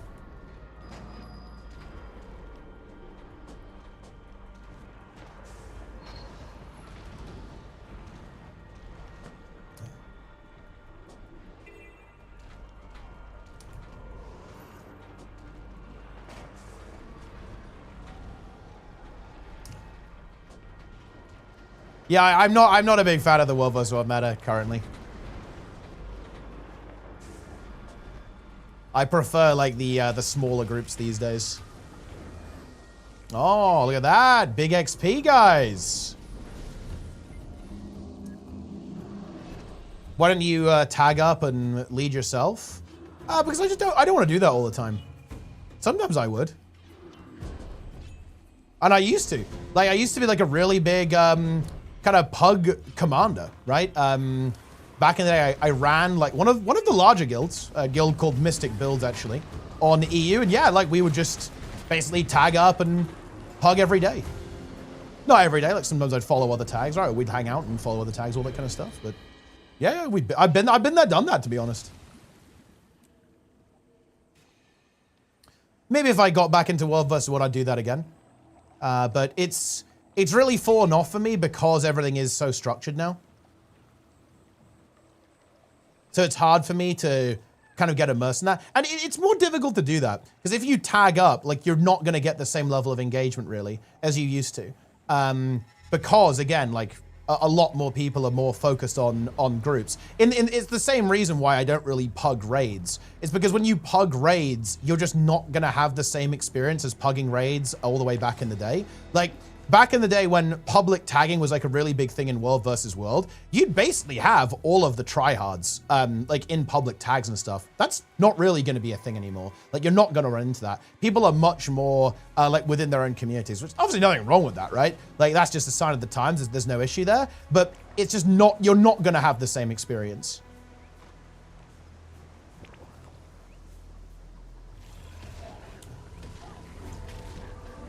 Pugging can't be big in Guild Wars 2. The problem I have with that statement is that pugging was big in Guild Wars 2.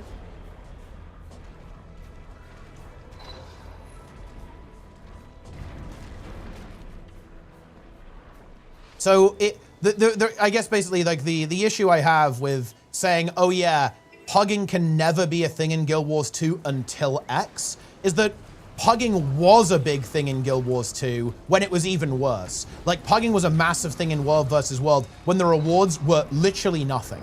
Pugging was a really big thing in raids when, again, like, there wasn't even legendary armor in the game yet because they took ages to add it until Wing 4.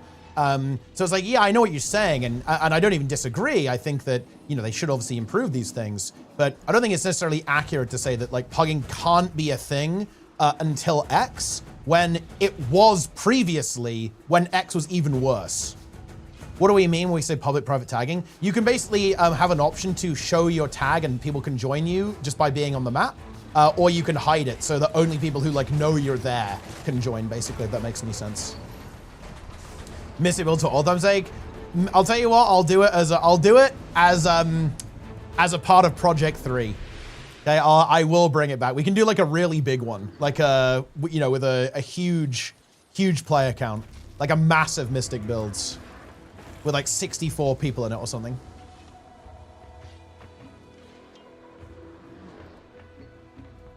What's wrong with wanting people to listen to you on Discord? You go on? Nothing. There's absolutely nothing wrong with that. Like, this is the thing. I'm not like mad. I don't think anyone's a bad actor in this instance. I think it's important to say that. Like, if some people want to say, okay, I only want to play with people on voice, that's completely valid. I got no issue with that. Like, I'd be a massive hypocrite if I had a problem with that.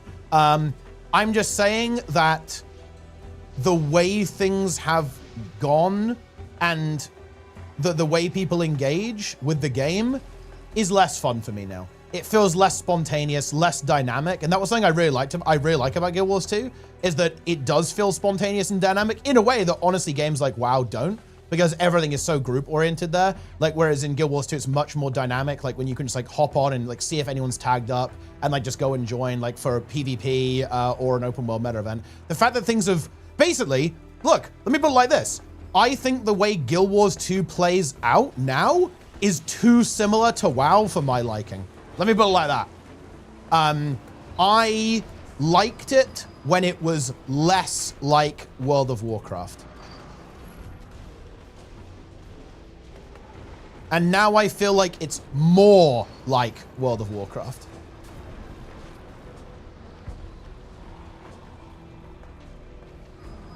And I'm not saying that's wrong or bad. Nobody's a bad actor here, but it's my personal preference that I like it less.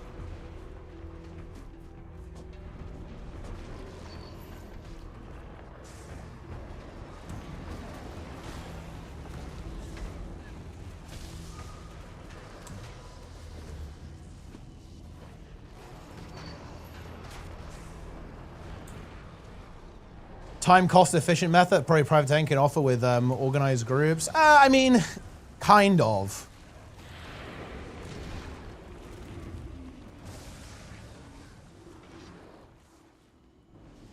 Getting tired of people joining, then whining about why is tag doing XYZ, why don't they tag it themselves? And I will be the first one to join. Yeah, I mean, it definitely is annoying when people do that. Like, been there, done that, I'll tell you that.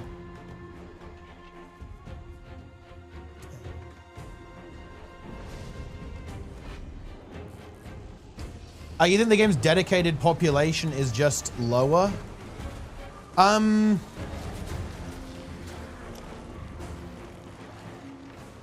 would say the amount of people who are like turbo nerd power users is significantly reduced, yeah. So Dieselface, I'm sure you remember the World vs. World cancer forums. Guys, who in Twitch chat and YouTube chat, who remembers the World vs. World cancer forums?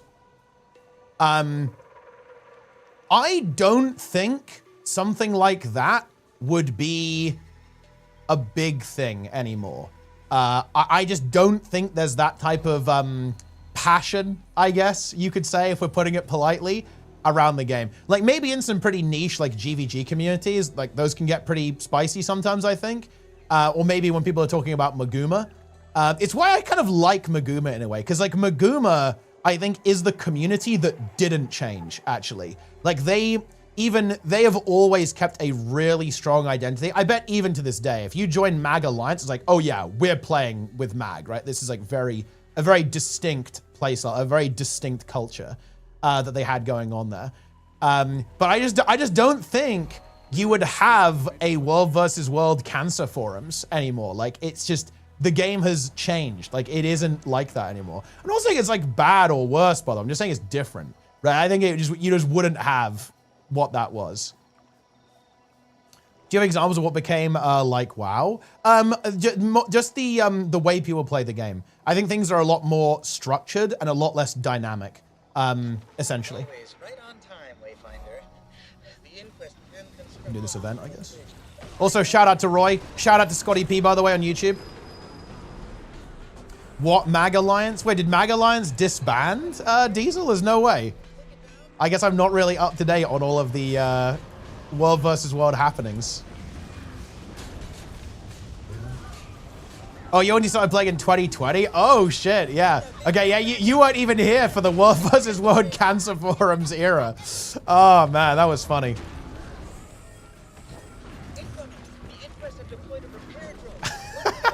Wait, does anyone except Roy remember these?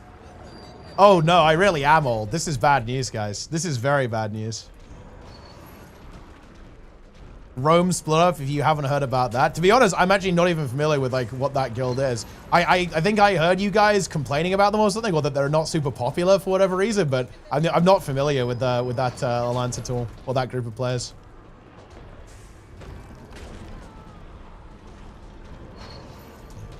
The real ones shut down in like 2020 or something? Yeah, I'd say around that time. That sounds about right. Played 2012 until POF, but I never heard about the World War Cancer forums. That's crazy. Like, I mean, in some ways you're lucky, in some ways you're unlucky.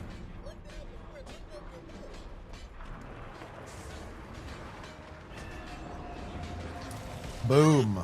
Bridge destroyed.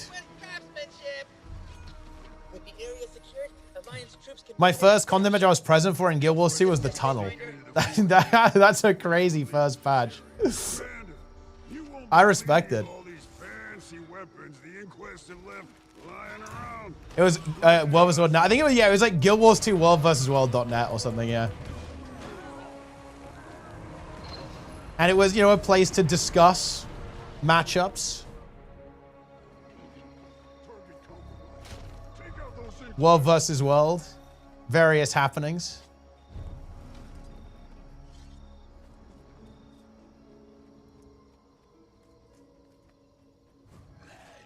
Mystic builds fresh. Yeah. So for those who don't know, guys, I am planning. I think I might do a couple of warm-up tournaments or even like qualifiers over the next year. But basically, I am working on or planning a massive series of tournaments for like the ultimate finale to the Guild Wars 2 era. Now, obviously, Guild Wars 2 is not stopping development or anything like that. Nobody panic. But obviously, you know, the release of Guild Wars 3 is a really big milestone, right? It's a massive deal. It's like a huge deal. And will doubtlessly be a different era of Guild Wars. You know, it will mean a lot of things for all of the Guild Wars games. So yeah, I am planning a massive tournament series. Like I am... It's funny, actually. I'm already in consultation with a GVG expert on how to I'm learning how to interact with world versus world players, guys. With GVG players. There will be content.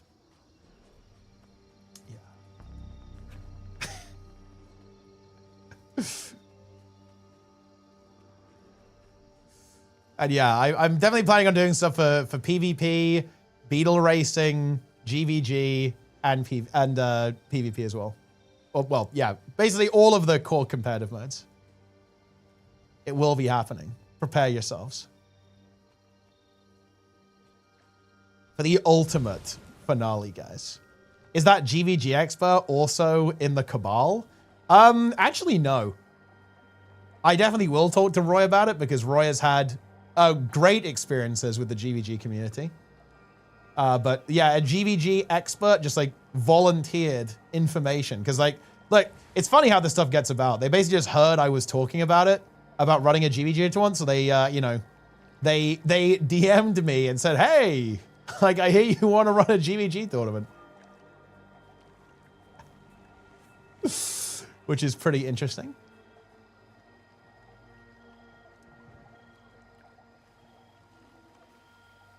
Is there going to be an ETA and when the G tournament is going to be? I would say there is. I'm planning on doing all of this stuff probably about this time next year.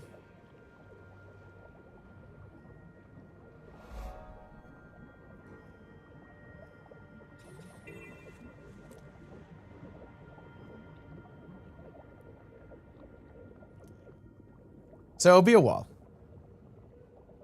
But that's probably what I'm thinking.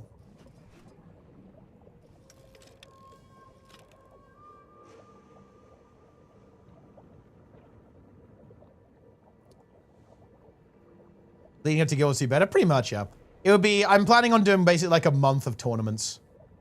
So either a month or 2 months. So it'll either be a tournament every 2 weeks or a tournament every week. So in other words, I would do a raid tournament into a PvP tournament, into a GVG tournament, into a beetle racing tournament, that kind of thing.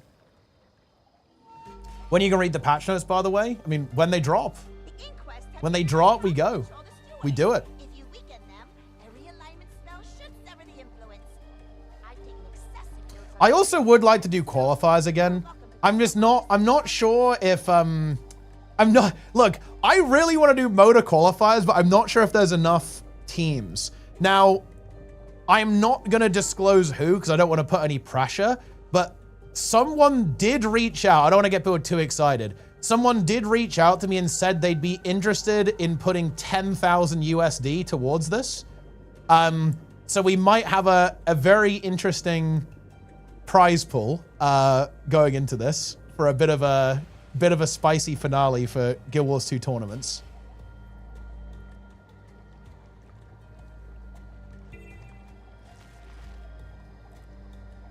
So, yeah.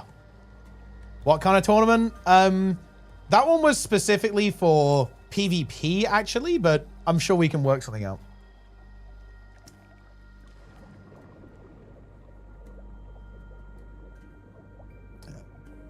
But there will be PvE, Jokok, okay? There will be PvE tournaments as well.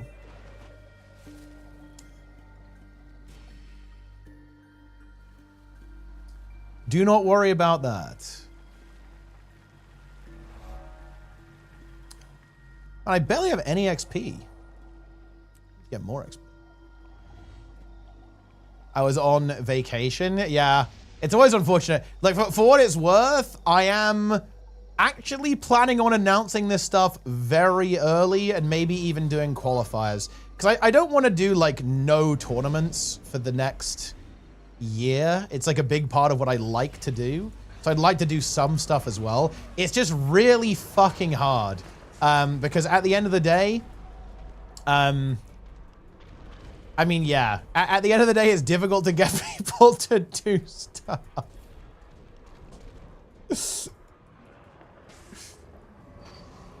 We got hype trailers. I have some ideas.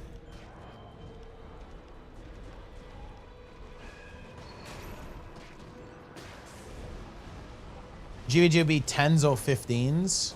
I don't know what people are running these days, but I assume it's still 15s.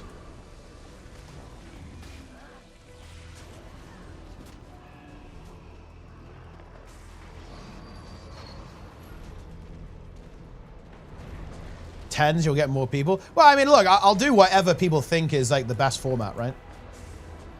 So in other words, if people tend to prefer 10s these days, we'll do 10s. If people prefer 15s, we'll do 15s. Because obviously, like, when I was playing, obviously, it was 15s. But I know that it's even gone to, like, I know that 20s became pretty common as well at some point. And if it's 10s now, we'll just do 10s. It's fine. I'm not, it doesn't have to be 15.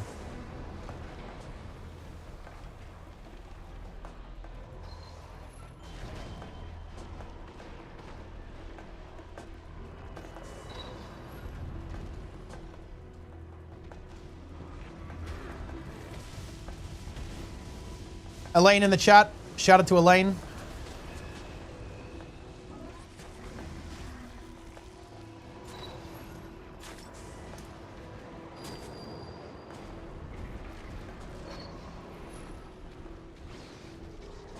Elaine was very toxic in Mythic Plus last night. That's all I'm saying. Very toxic.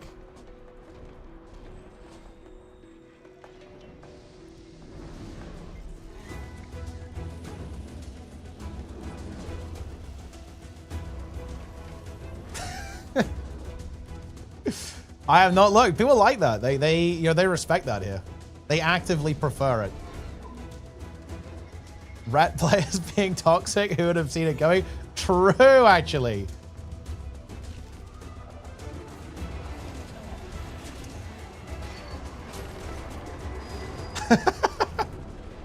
Look, Nico, we needed you for 20 Algathar. We rolled 20 Algathar. I was like, ooh. Not sure about pugging that one. Also, our comp was weird. No pug was going to join us. We were playing like Windwalker Monk, Ellie, Shaman, Rat. Okay, we...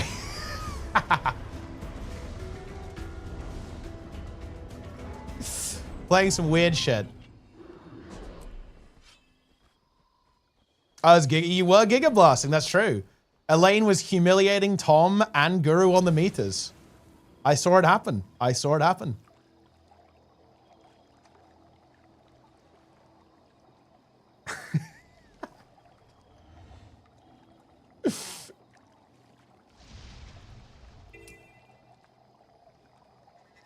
Pet the PvP players. Well, the problem, okay, look, I'll be honest with the PvP thing. I really want to do it, but I will be straight up honest with you guys. The problem with running PvP tournaments is that people that I don't want to interact with are tolerated in the PvP scene. Like, I'm serious, by the way. This is the major issue. It's like, for Moda 3, for example, like, some teams, like, I think 2 teams just straight up said, if you don't unban these people who have done, like, fucking horrible shit, we're just not playing. It's like, well, I mean, what do you want me to do? Okay? In this situation. Okay? Like...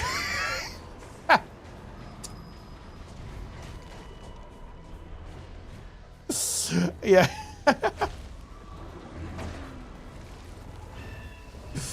It's like a little bit difficult to work with. Fuck them. Well, the problem with saying fuck them there is that, like, congratulations, now you have no teams. It's like very difficult to play with that, right? Are we talking hacking? To be honest, if it was cheating and hacking, I could kind of work with that. Like, you know, we can moderate people. We can, you know, like have people watching people so they're not doing anything bad. But no, it's like the concern is more like degeneracy.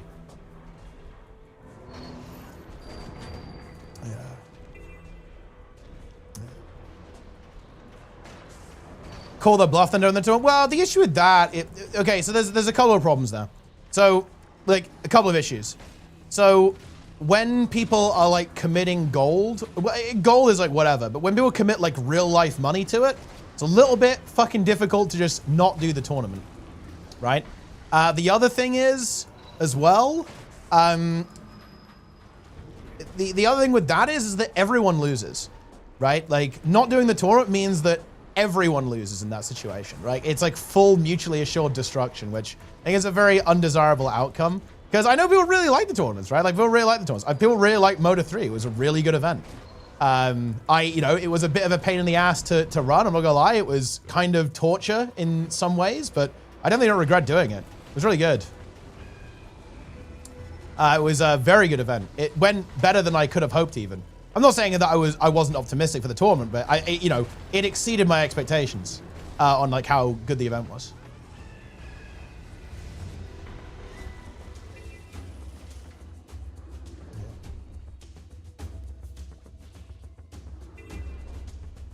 I would love to know what they did. To be honest, it's not really that important.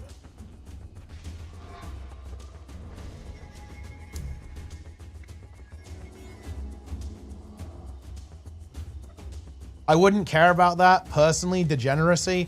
Well, I mean, look, I don't really want to get into it because it's already been litigated a long time ago. But look, it's pretty bad, right?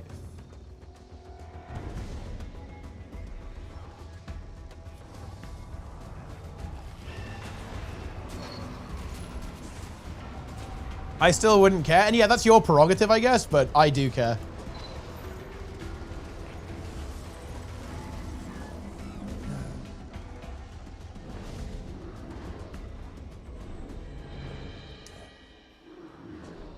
First time running a tournament result and people sending each other death threats. Yeah, that's not a surprise. That's pretty par for the course, to be honest. Wait, did that happen in, wait, that happened in like the Pig Cup?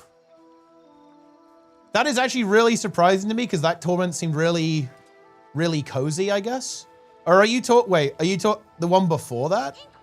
Wait, which one was that one? If you weaken them, the realignment spell should sever the influence. Artificer. Notes on the various realignment spells. I did a push, Tony. Oh, yeah, okay, yeah. Yeah, that's not a big surprise then.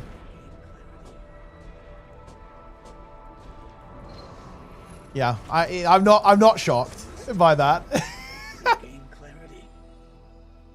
Wait, who actually played? Who played in that tournament?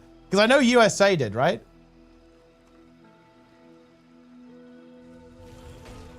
Yeah, I know Roy's team did. Patch in an hour? I think patch is now.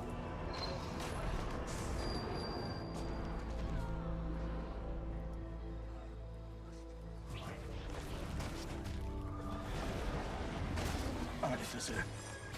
Help.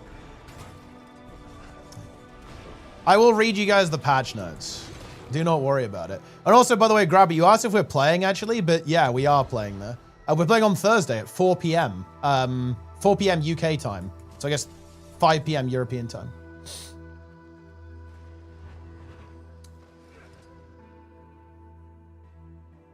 It is gaming time.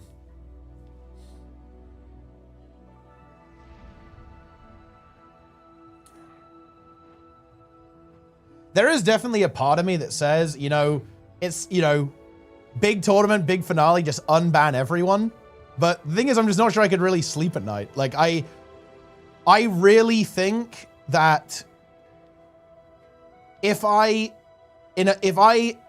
allow bad behavior, then I'm just as complicit. But yeah, obviously, it's something I think about, right? Because like, man, it would make my life 50 times easier. It would make the tournament potentially better in some respects from like a competitive perspective or a viewer perspective. But it's like, nah, like I'm not gonna let people get away with like really bad behavior, right?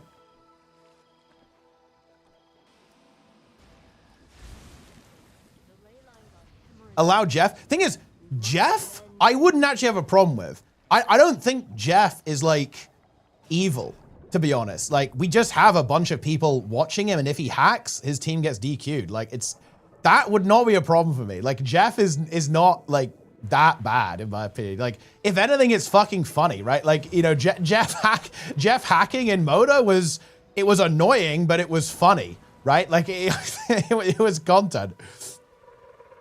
If Jeff seriously made a team and wanted to play, to be honest, I might let him. I'm not saying I would, to be clear.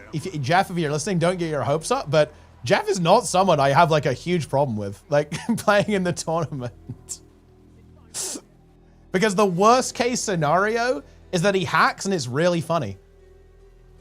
But we would catch him, right? Like, we'd have, you know, the same way we caught him last time. We had like, we told him ahead of time, yo, we're gonna have 5 admins watching you. And we had 5 admins watching him. And then he speed hacked in the qualifier.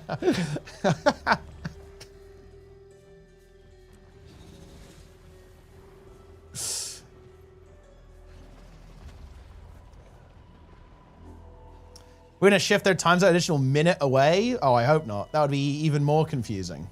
Did the patch drop? Not yet. Looks like it should be any second now.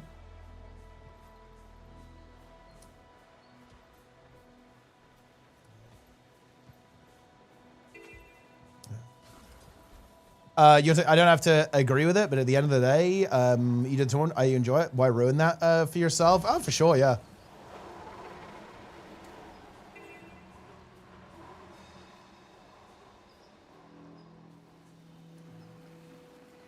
Is it a patch or patch notes? Well, both. Can I not go in this thing?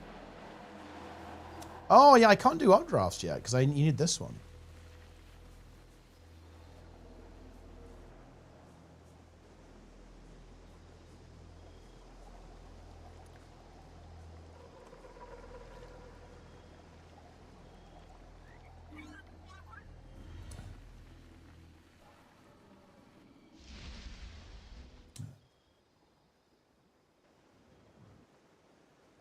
The patch is 1 hour late, so like most recent, I think so. No, well, they do kind of shift a little bit when the time, because the clocks change differently, right? Like in the States and Europe, so they can get offset sometimes, but not really, no.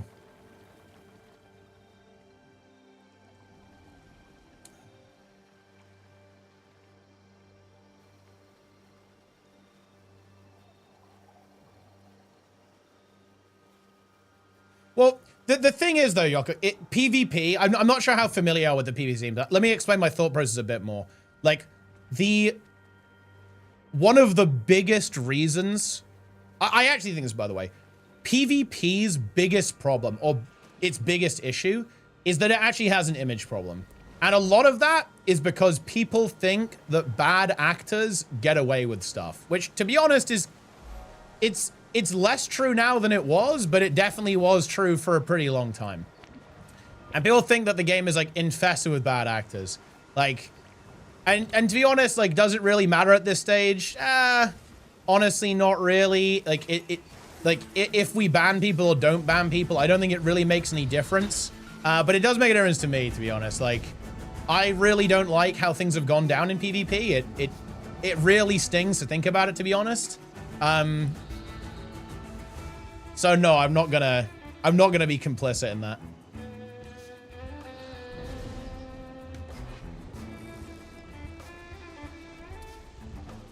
They do get away with it. It's less true now than it was. I think it genuinely is very difficult to moderate. Like the big issue that the game has is that it's just very difficult to permaban people, I guess. Boom, owned.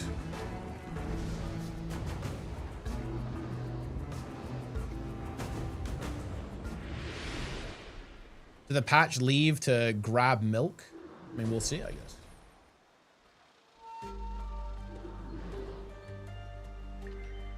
$49 days to the next patch.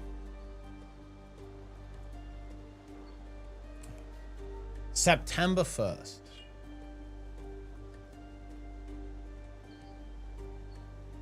Is rewards problem, like they're fine, but they're not good enough for players to chase something. To chase the exist the highest level, it's far too out of reach. People dealing with the essential stuff came out, but that was rendered obsolete when the return to with the free amulet. Definitely part of it, for sure. I think that rewards are obviously like a very important thing. I do think that having like intermediary rewards would be really good for competitive play. Basically, the monthly AT is all or nothing. You win or you get nothing, essentially, which is kind of a problem, I think.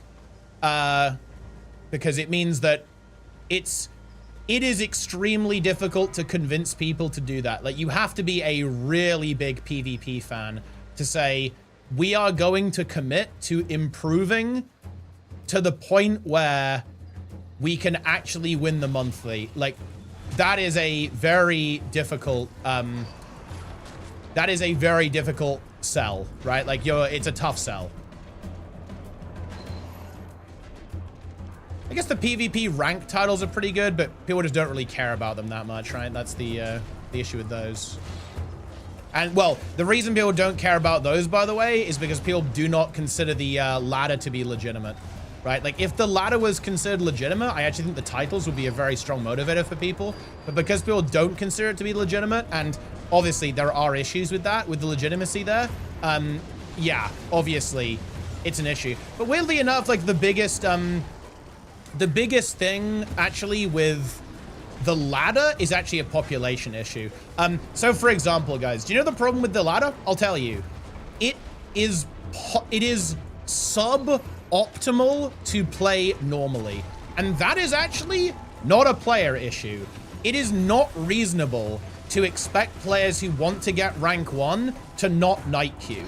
You can get rank 1 entirely legitimately without win trading, because you can still match manipulate without really breaking any rules. What do I mean by that? Well, what I mean is you want to get rank 1, what you do is you add every single good player to your friends list, and you wait until they're in a game before you queue. So in other words, you queue dodge Boyce, Sind, Misha, Naru, Helio, etc.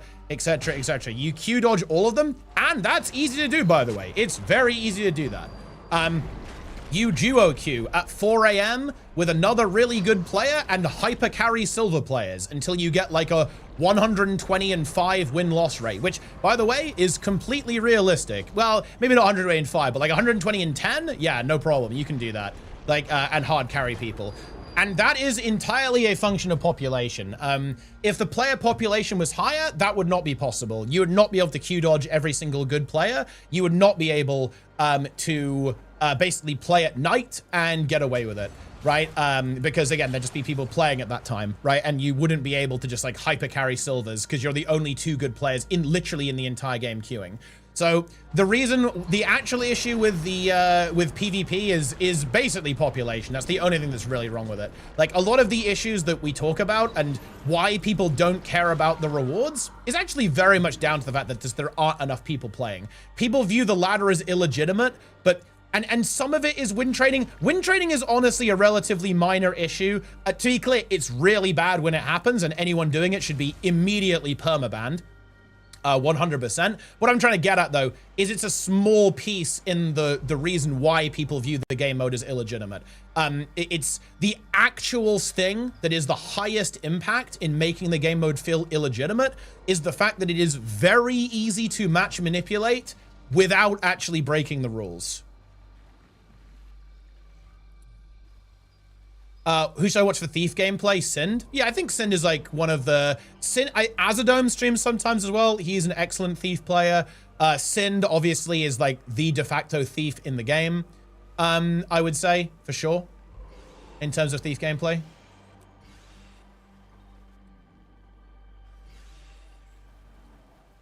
Do you think musical chairs with char swapping? Riken? That's true actually, yeah, Riken, if Riken streams. I don't know how much he streams, but for sure, yeah. With Charles Williams cheesy, feels like you shouldn't be able to see enemy team swaps. That actually is an issue, yeah. I'm not sure if you should be able to char swap because people do it in... Well, actually...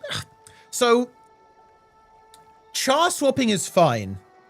The issue is that people fuck with the algorithm. Another really big tactic that people do, guys, is... Okay, so... I feel like I almost shouldn't be saying this, but I think it's good to be educated, right? If you duo queue on 2 thieves, the enemy, the game will basically not give you a thief, and it will be way more likely to put a thief on the enemy team, right? So if you want to play quote unquote optimally, you will queue on classes you don't want on your team, and you never want a thief on your team because in general, thief is only good if a good player is playing it, and you certainly don't want more than one of them on your team, almost always, unless they're exceptionally good. So, what do people do? Very simple. You duo queue on thieves, and that means that 1, you fuck over the enemy team because they're more likely to get 1 or even 2 thieves, and you can then swap off or simply play a single thief if you want to play a single thief, or play 0 thieves if you want to play 0 thieves.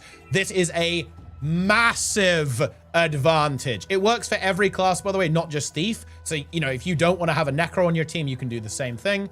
It is a massive advantage to do this. And this is an issue. So look, I could go through all of the problems with PvP, guys, like that kind of make it feel less legitimate. And to be honest, that's the problem with PvP. Balance is honestly fine. The game mode is honestly fine. Rewards are fine, I think. I think they could be a little bit less top heavy. That would be great. For example, I think if you got a title for the monthly for coming second, so like best of the rest, for example, best of the best, best of the rest, and then maybe another one for third and fourth, I think that would be really good. It could even have a different color, like the best of the best could be gold, the second place one could be silver, third and fourth could be bronze, right? I think that would be a really good thing. Keep the gizmo exclusive for first, but don't make it all or nothing, because right now it is all or nothing. Either you win and you get the title and the gizmo, or you get nothing of value, essentially. Or to be more specific, you get nothing that is valued by the player base. People who play PvP don't give a shit about gold, right? Like, dude, look, let me tell you this, guys. This is gonna make your eyes water. I sent Zan 60k gold for winning Moda 1. He gambled it within a week. Seriously. He burned 60k gold ecto gambling within 1 week. These people don't care about gold, right? They just don't care. Yeah. Now, some people do. Team USA love a bit of cash. I'll tell you that much. They definitely like gold. Helio loves gold. Like, so it's not all PvPers, but you know what I mean, right? Like, people in PvP, the PvP players, they value the prestige. They value the accomplishment, right? Like, way more than the gold. Would it take long with the ecto gamble? Oh yeah, it would take ages. It would take a very long time to ecto gamble 60k with the restrictions.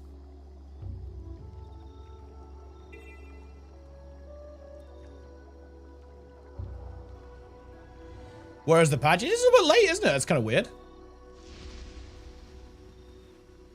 But it happens. I think that does happen sometimes. Like, I think we've had a couple of later patches before. Mid-silver to low plat. Like unique skin every season. I agree. I think that's honestly a great point, Nika. I would 100% agree with that. I think adding unique skins to each season would be amazing. That would be a really big draw, I think, for non-PvP players to give the game mode a try. And obviously just giving it a bit of a polish up with how the rewards work in general. I also think giving more reward... This would be cheesy, but I think you got to be a little bit careful with this. But I quite like the idea of really rewarding players for actually trying. I really like stuff like the close match pip. So you get like you get more rewards in a really close game, for example, so you don't just give up immediately. I think stuff like that is pretty good. But I think really encouraging participation is good. Encouraging people to actually try and not just give up and wait for the game to end. But yeah, that would be good.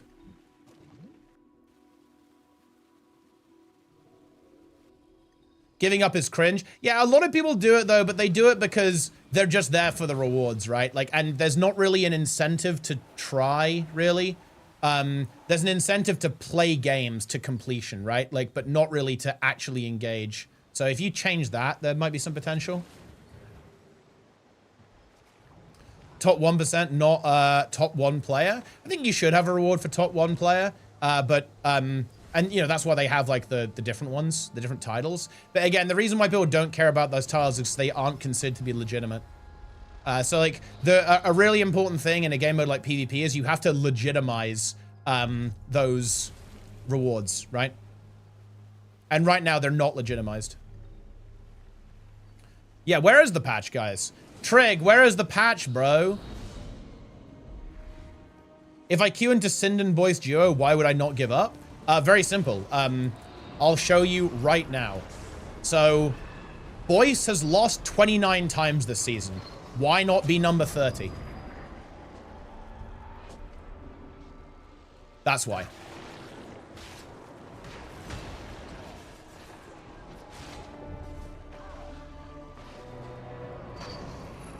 They're not unbeatable. They're really good, and it's certainly not going to be easy, I'm going to tell you that. But you can win. Me-wah, me-fa. Fucking funny.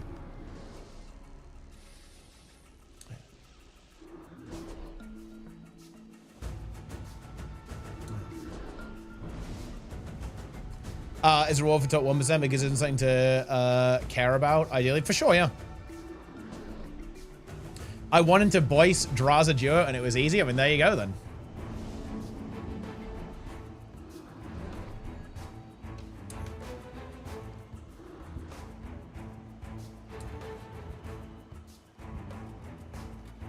Getting spawn camped isn't fun. And look, rough games happen.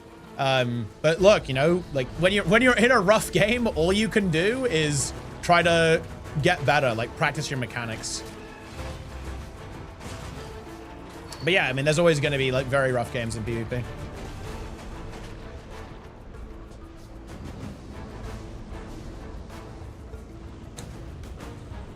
That is the nature of it. Embrace the rough games.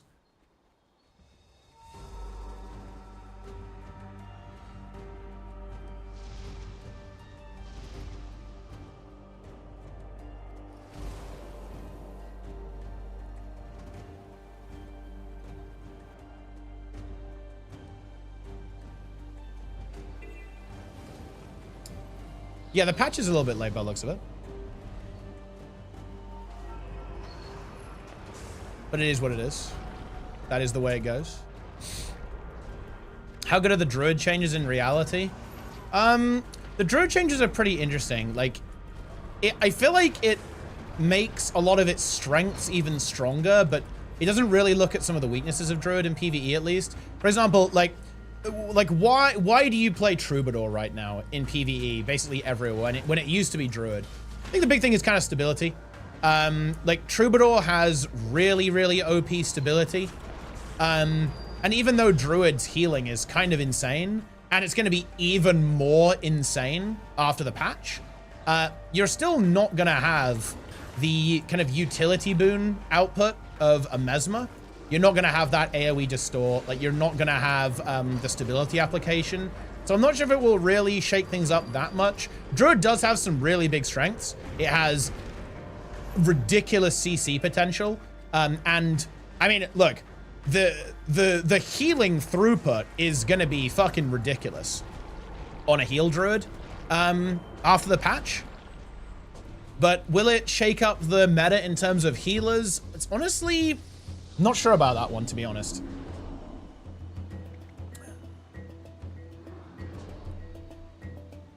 Enable Conditor. That is true, yeah. That's actually kind of exciting, is that, you know, because obviously Condialac was not that much of a thing, really. The build just didn't really come together properly, whereas now that's very much not going to be the case. Like, the build will actually be a real thing, which is nice. Thank you for unbanning me. It means a lot. You're free. Selly Druid will be unlocked. Yeah, that's kind of cool, actually. Selly Druid is like a hybrid healer for raid content. Will very likely be quite a good build. Your Zero to Hero series is amazing. Any advice on connecting to people in guilds willing to help new returning players? Like, my best advice for this is actually just to interact with people in the world. Specifically, if you're looking for... Go to the place that you're looking to get engaged with and then go talk to people there. So if you're looking for raid players, go to the raid zone. If you're looking for fractal players, go to the fractal area. If you're looking for world versus world, go to world versus world. If you're looking for PvP, go to PvP. I like playing my healer like Scourge, kind of easy. Is the patch making it much harder? No, it'll probably be a bit easier to play, actually, after the patch.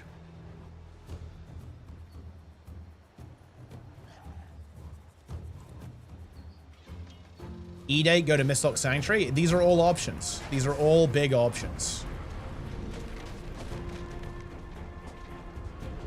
Yeah. One time I queued right after a region transfer, and I got into a bugged game of Grim, Naru, Misha, Frosty Boy, Zan, Sin, Helio, Phoenix versus me. A literal 1v9, and I won. Never give up. True. Shrimple as.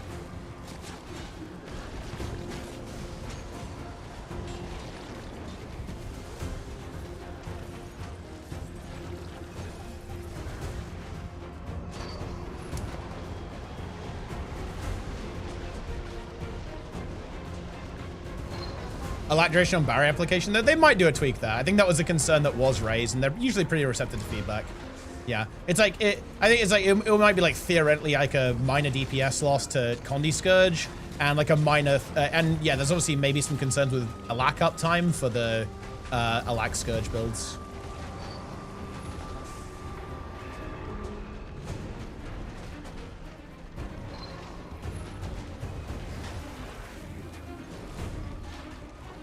It was Boyce, the other team, both times I installed the PvP. I mean, yeah, look, especially in game modes that have like a low play rate, like Push.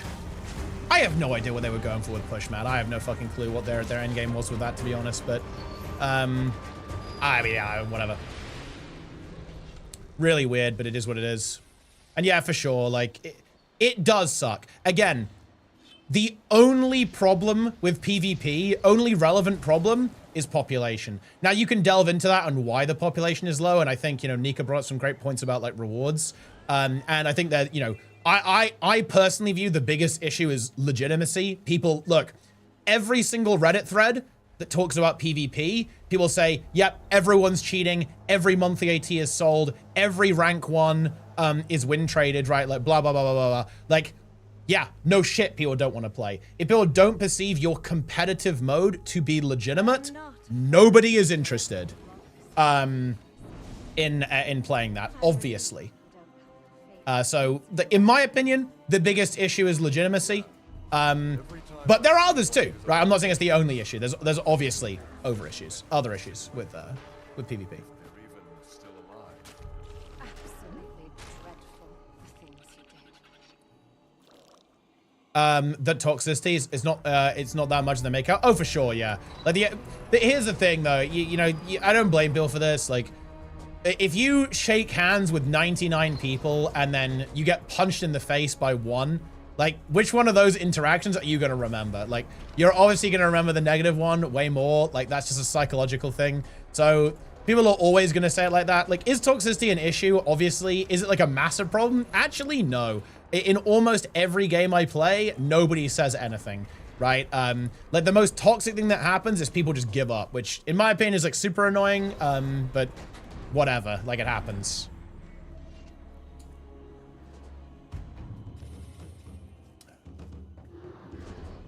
Would you consider the top players that are win trading and selling taunts, do they not care about the game or the game mode? Of course, yeah. Like, if you engage in behavior like that, you do not care about the game mode, yeah.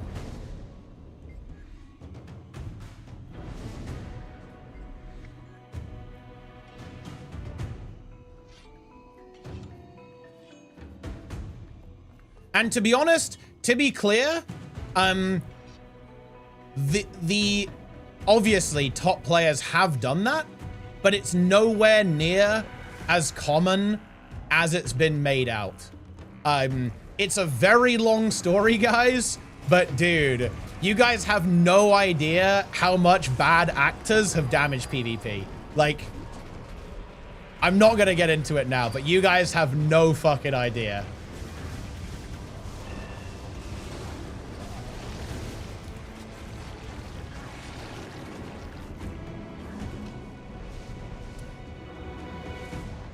The AFK epidemic is so annoying. Yeah.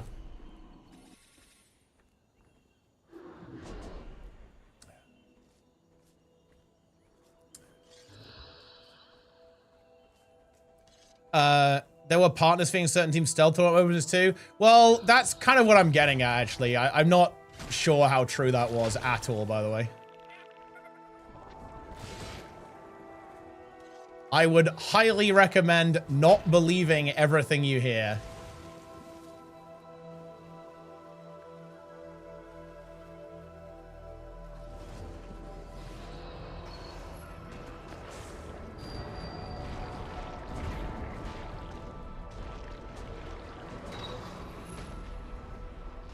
We need patch timer? Yeah, maybe we do. I mean, the patch time would just be like negative 28 minutes now.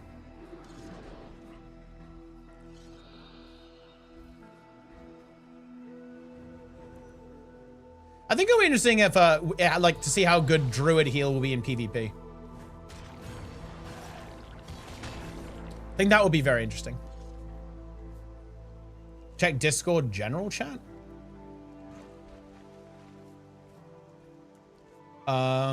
Is there a post or something?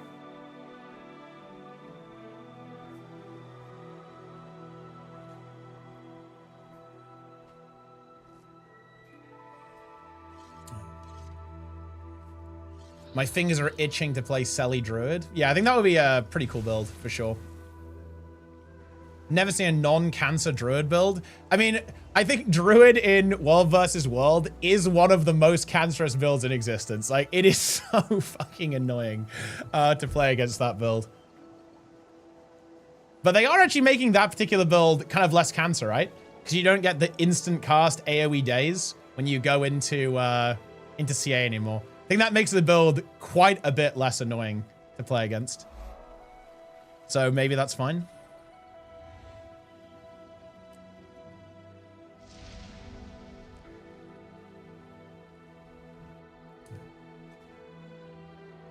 Patch got moved to the 21st?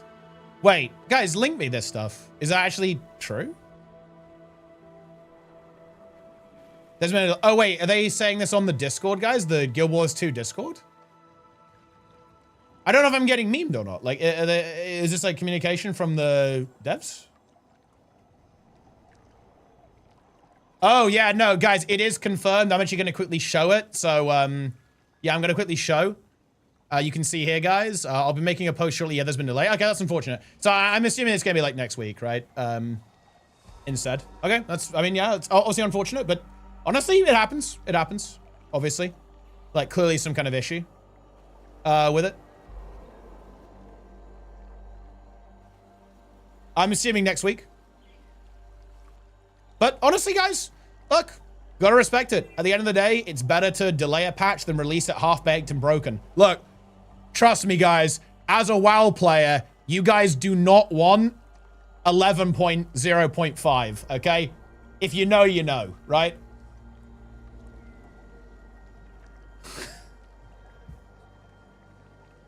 Fucking mess, man, let me tell you that. But no, that's fine.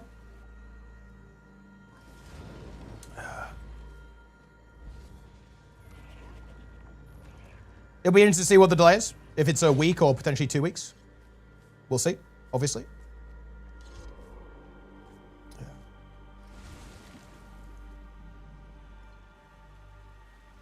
Sure, not another patch right before monthly AT. When is monthly? Monthly is July 25th. Ooh, yeah, that'll be interesting to see how they approach this. Because if they do it next week, it's right before monthly. I'm not gonna lie, that'll be kind of fun, I think. Oh, dude, I love that it's the crown gizmo as well. It's like the most coveted one, and it could actually be, yeah, they could do it then. That would be really interesting if they did it with that approach.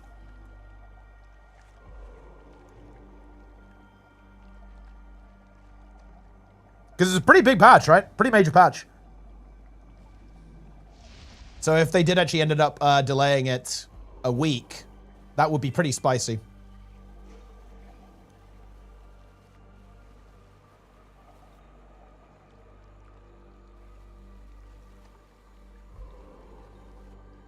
We love ArenaNet. Probably an hour, not a week. Yeah, it could be hours as well. When, you know, I'm assuming I assumed it was a week, but it could be a matter of hours, right, rather than weeks.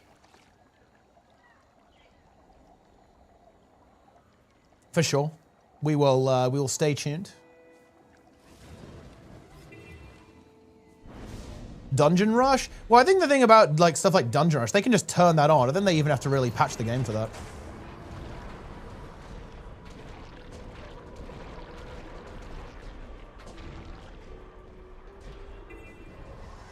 The game is in maintenance mode. Link the clip.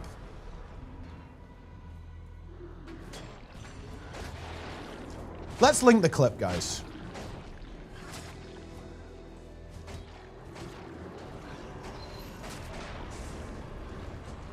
Grouch did use those words. Correct. Guild Wars 2 is going into maintenance mode.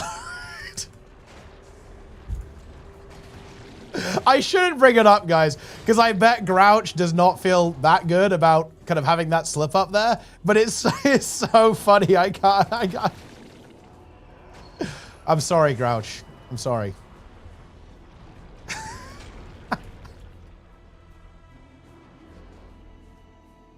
And look at this shit. Is Guild Wars 2 dead.com? Yes. My banner is raised. Oh shit, they're getting away. We need to... I'm failing this rift, guys.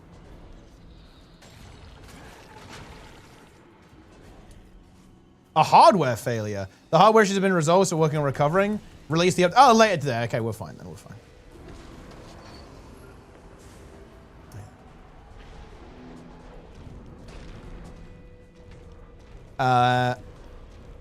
Soon release the update. So I guess it will be a couple of hours then. Okay, we're fine.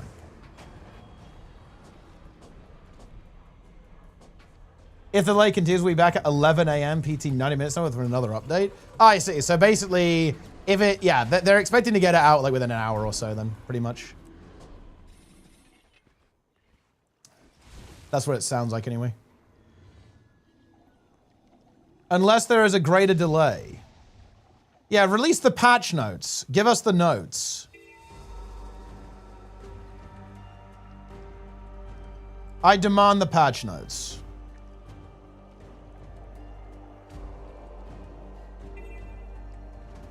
Release the files. CR Dark Matter with the Prime. Very nice. You know what? You know what I love to do, guys, okay? You know what I absolutely love to do while I'm waiting for a Guild Wars 2 patch is use my Twitch Prime, right? I love to do that.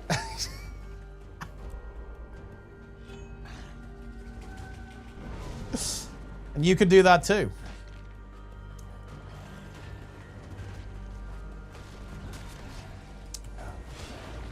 Release the Guild Wars 2 files. You should run ads. Wait, what is this? A mythic train? What is this, guys? You guys see this? Millimia with the Prime released the notes. Navid Zenith there with the Prime as well. Mythic train begins. The fuck is this? What is the lore of this emote? DYB?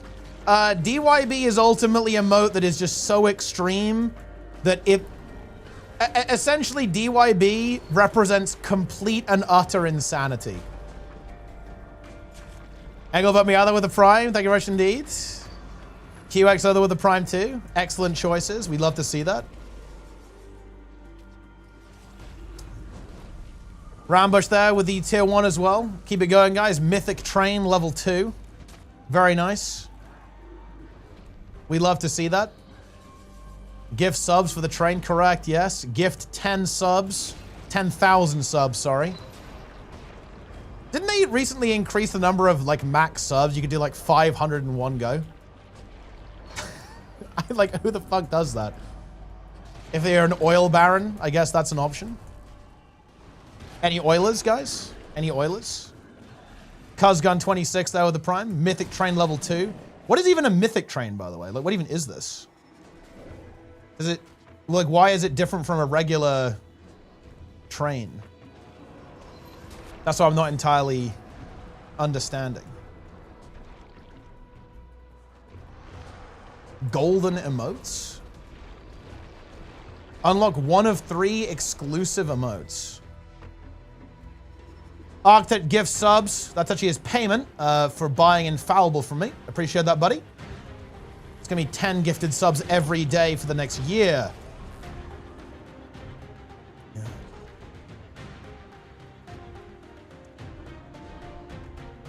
Yeah. Wait, what is this? The oiling begins. Silvermoon in the chat. Boom. Silvermoon, big fan of the tree emotes, actually. Not many people know that. I do know that. Oh, they dropped the patch notes? Nice.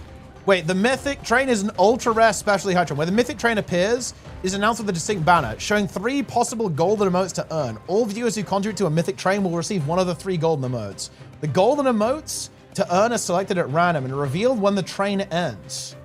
Everyone who contributes receives the same emote. Mythic Train must reach at least level 2 for the... Okay, you just have, like, special golden emotes, I guess? If I earn 10 daily, how much does Jester owe? And look, Jester also owes big gifted subs. I don't have to tell you. Anonymous Gifter gives 10 subs. Eddie gives 10 subs as well. Very nice. I mean, you guys all want to buy Infallible from me, I guess. Tony Bloke there with the tier 1. And Rambush there with the tier 1 as well. Thank you very much indeed. Keep them coming, guys. Level 5 completed. I know you're all really excited for these exclusive golden emotes. Kirishima gets 5 subs. Dude, maybe I should have activated the sub discount. I'm not sure if I have any left. I think I, like, burned them all during the Guild Wars 3 stuff. I'd have to check. Oh, Magistrate with the 1 bit. Nice. I see how you tried to mask it as 10,000 bits. I respect it. Zagaro848 with the haha reindeer.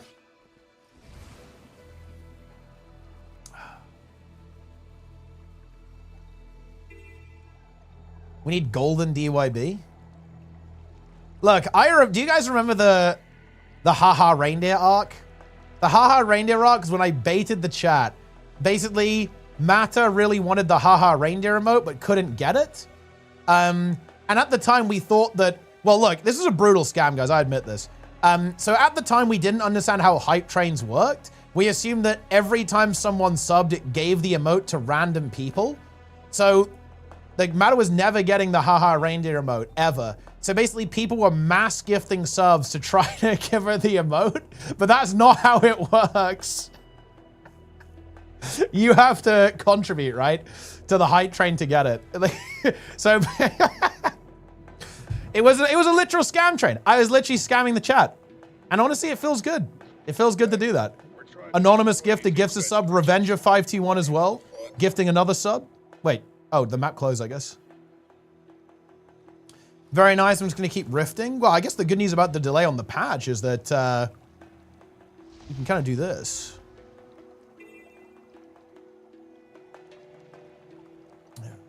Ticked up there with the prime. I'm priming. Oh my god. I'm priming. Ah! Ezzy there with the gifted sub as well. Appreciate it. Keep them coming, guys. It's actually, I believe, level 6 completed now. Level 6 hype train. Very nice. Yeah, no, this one is actually one of the top emotes, I think. DLSS tree is very powerful. So if you have DLSS off, you get the best part about this one. I feel like it's realistic. You could almost imagine like some AI shit, like hallucinating a face on a tree, just putting it on there. You can see that's the DLSS on, as you can see there. Control the stewards. If you weaken them, a realignment spell should sever the influence. I've taken excessive notes on the various realignment spells. You are welcome to consult my research log. If you realize that we're in a scam train as we do. Yeah, we are in a scam train right now, guys. We need 20 subs to make it through level 7. And then you too can get a golden emote, and we don't even know which one it is yet. It's a mythic train, guys. Shout out to Twitch, by the way. How many you got on Twitch? On YouTube. Shout out to YouTube, shout out to Twitch. 250 viewers on YouTube right now. Shout out to YouTube.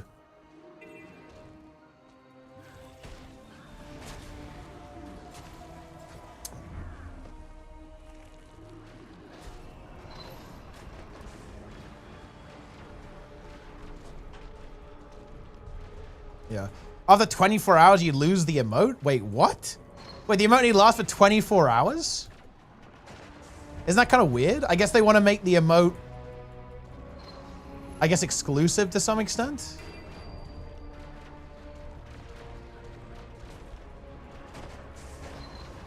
So you pay money to get an emote for 24 hours, and you can only spam it for 24 hours. Well, I guess you better get some good use out of it then.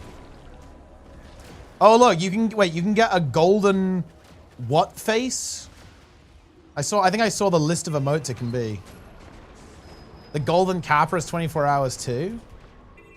And I kind of liked it when golden kappa was like one random user had it. So you would just do like a golden kappa check.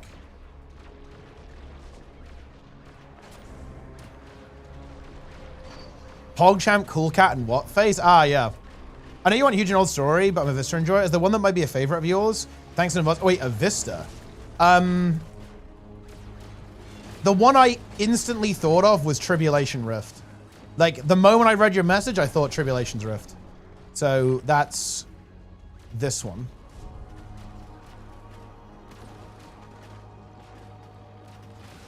That one's pretty special. And the other one is, this isn't a Vista, actually. It's the jumping puzzle in Mount Maelstrom. Do you think England is going to win the World Cup? I think statistically it's unlikely, but I'm from the UK, so it's coming home, obviously.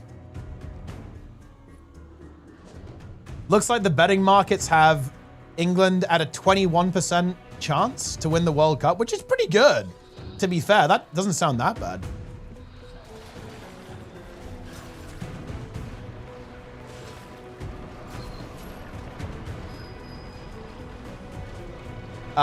Right now, the French are the leaders at 38%. Spain, 23% chance of winning.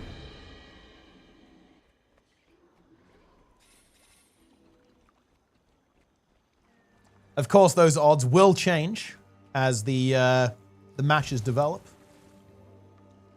What about Germany? I mean, there's only 4 countries left, so Germany has a 0% chance of winning.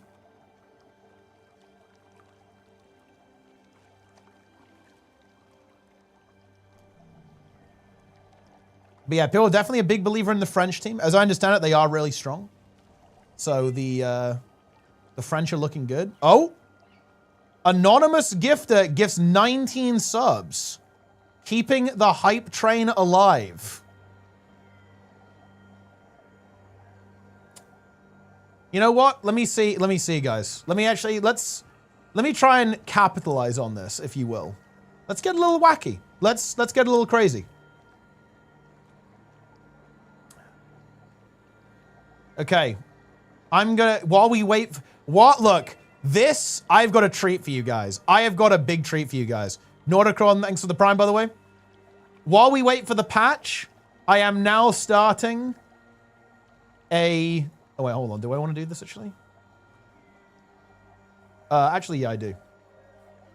I will initiate basically for the rest of this stream.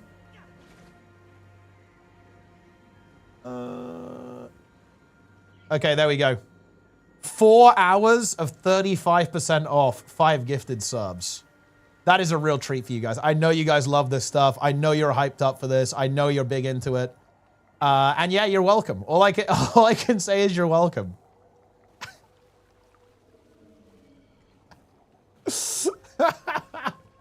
Huge discount. Yeah, it's a big discount, guys. It's a big discount. People who gifted already got scammed. Yeah, they did. They did get scammed. But look, they can gift again and not get scammed. Truly an incredible moment. Yeah. I kind of do wish it would be retroactive in a way. If it was retroactive, that would be kind of good. But that's not how it works.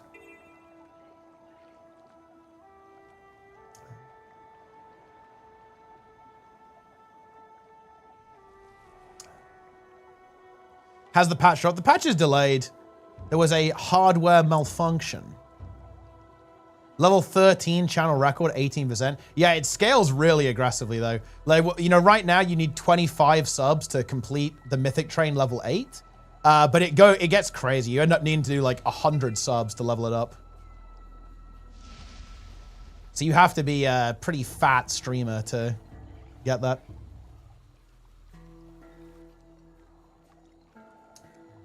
Yeah, I'm gonna save my discounts for like big events. I'll save my discounts for the next quarterly release.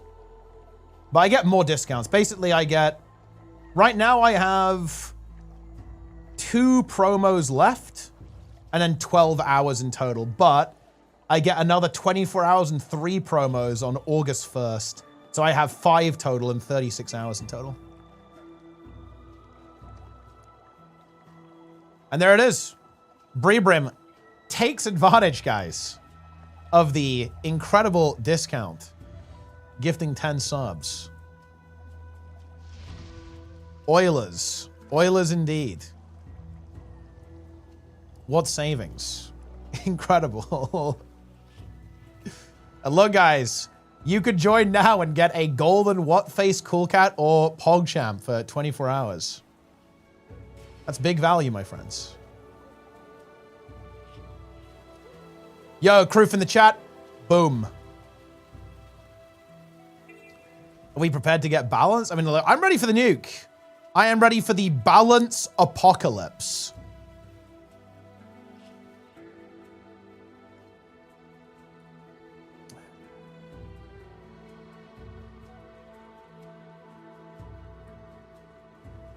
What's going to be meta? I think it's actually really unclear because the changes are pretty significant. In such a way that it is really not obvious what builds are going to be good. We'll have to see the numbers and how it kind of all works out. I'm perfectly balanced between Insanity and Zen. And yeah, Condi Bladesworn could be OP, guys.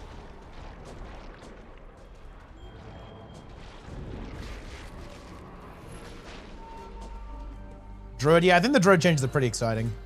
It's going to enable some, hopefully, different builds, like the Condialite builds and stuff. Yeah, the Harbinger stuff could be really fun.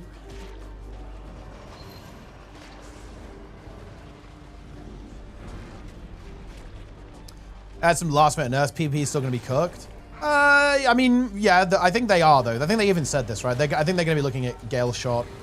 They're looking at Evoker in World vs. World 2. And Untamed in World vs. World. Okay, what are the massive realistic things we get like the Blades one? Have been more drastic changes on Harbinger? Well, I feel like they did make pretty drastic changes on Harbinger. Like, they fully reworked, like, all of the GM traits. I'm opening my hype chest. Okay, wait, what did you guys get? I got Golden Cool Cat.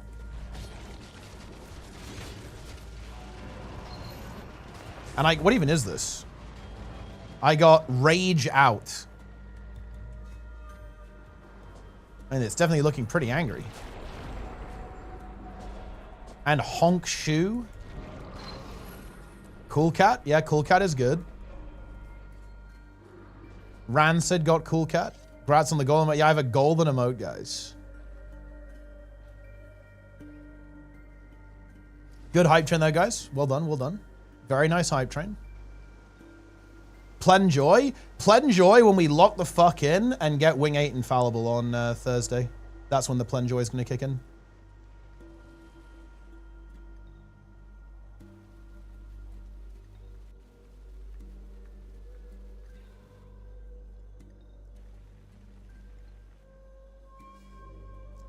Where are my bug-themed emotes? Planks is full of joy right now. Wait, is he actually full of joy? Is he even live? Oh, no, he's not live. He's on his, yeah, he's on holiday. Feels good.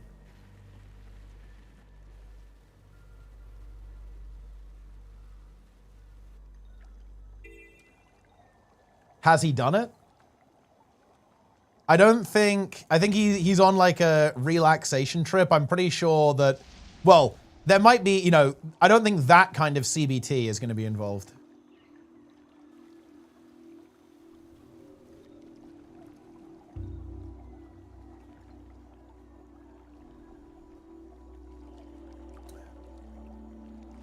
Plenjoy will be a month off of zero dragons. And that's, look, we learned a lot about this, guys. Like, we learned that a lot of people have issues with the dragon. Do you like the new mythic bosses? Yeah, I think the new raid looks pretty good. Some definitely pretty exciting ones. I don't think there's any boss that stands out as okay, this boss fucking sucks. Which is always nice.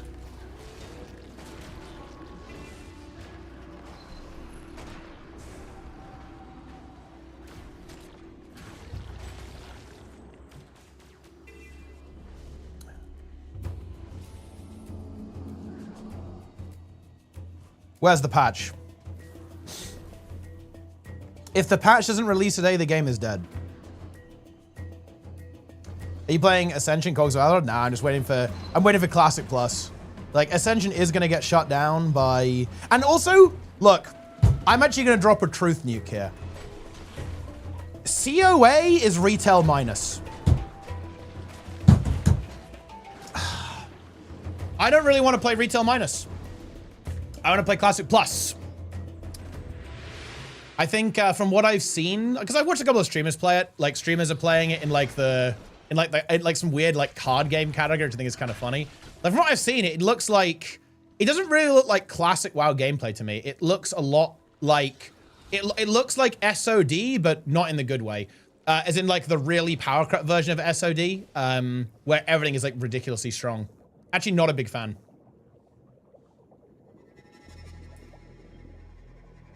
Is WoW and Guild Wars enough content? Can you add Final Fantasy and play 3 MMOs? I think, honestly, mixing WoW with playing WoW hardcore is very time consuming. Like, there's a lot of content and there's almost like an unlimited amount of things that you could do as a hardcore player in WoW. So playing 3 games hardcore would be very difficult. Like, look, put it like this. I'm definitely struggling to balance playing WoW hardcore and playing Guild Wars 2 at the same time. Playing WoW casually, easily, yeah, that's obviously not a problem. Playing WoW hardcore is very time consuming.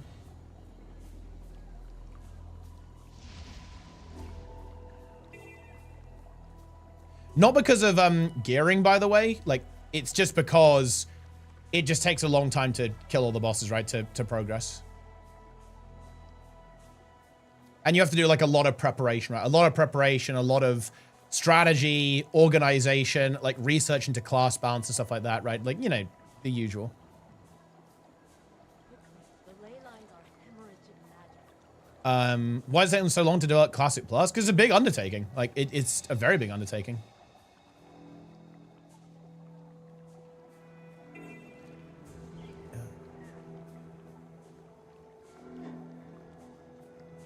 And they obviously want it to be good as well.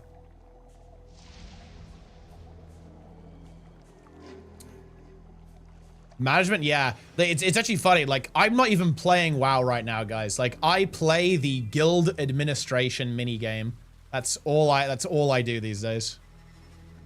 Sign up for Classic Plus guild when we know more. I will be running a guild in Classic Plus, yeah.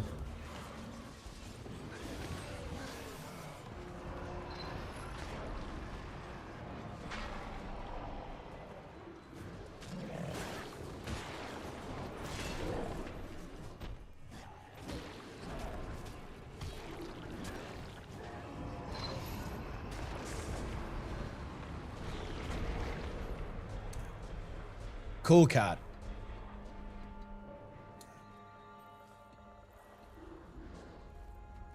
Running guild, you got other people to do it, like in 2019.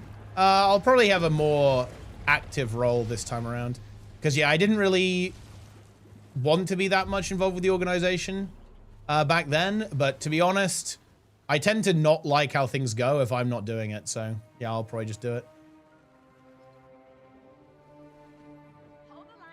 Or at least lead the team that does it.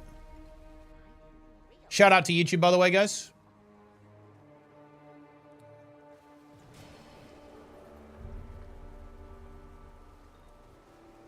Bad take Ascension is amazing. I'm not saying it's not amazing, it's just not for me. Like, I want classic WoW, to be honest. And there are some things that I actually do really like about Ascension. I really like the immersive gear drops they've done there. To be honest, but I'm actually not a big fan of like the class design. I think it's like, it's way overcooked. Like it's too retail minusy. It's too cooked.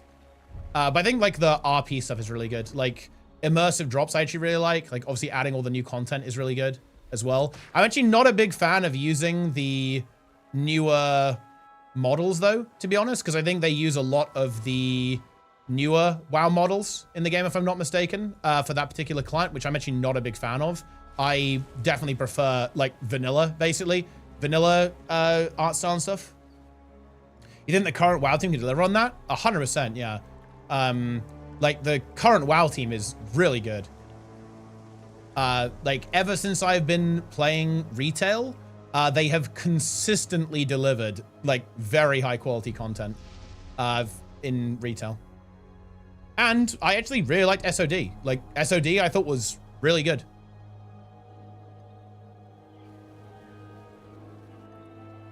I enjoyed it a lot. Like what was very impressive to me is how they did the encounter design. So the raids and the new content they added was classic, right? Like the BFD raid, Gnomeregon was amazing. Like that to me felt like pure Classic Plus. Like the way that content was and the way that they designed the encounters and the bosses. Like definitely and also in Sunken Temple. I think they over-nerfed Sunken Temple, but the encounter design, I think, was really strong there as well. I also loved the quest for the runes, too. In particular, the Warlock Metamorphosis quest. I think I'm a little bit sad they actually nerfed it a bit, but broadly speaking, I think really good with how they did that. I think there's some really strong components of SOD. Also, I think the class design was also really good there. I think it got a little bit out of hand and too power crept, like, as the game continued.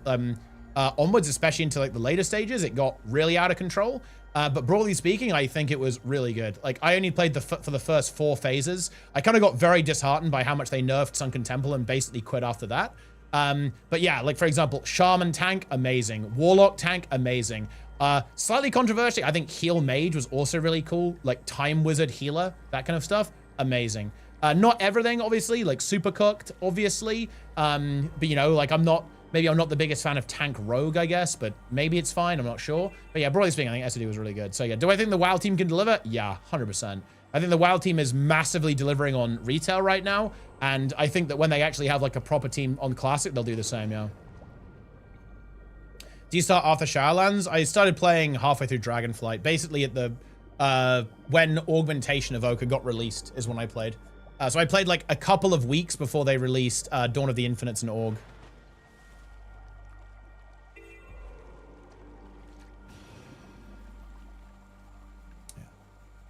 Dogmentation Evoker.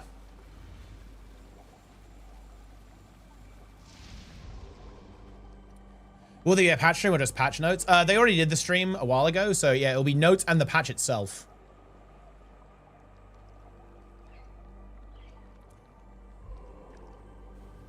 Well, this is also a thing as well.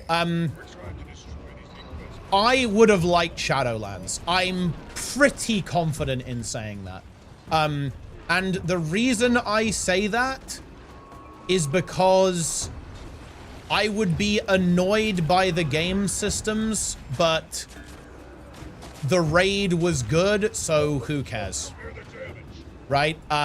Like, for me, I just go, okay, the zones look pretty cool, the bosses are hard, Mythic Plus exists, we're good. So, to be clear, I definitely say, I would definitely have not been, like, a huge fan of, like, all of the stupid shit they added, in that expansion. Say, like, to be honest, I would have been annoyed by Legion, right? Like, stuff like the systems in Legion would have been a real pain in the ass, for me, but it actually would, it almost certainly wouldn't have actually affected my perspective that much. Yeah, classes are fun, game is fun, who cares?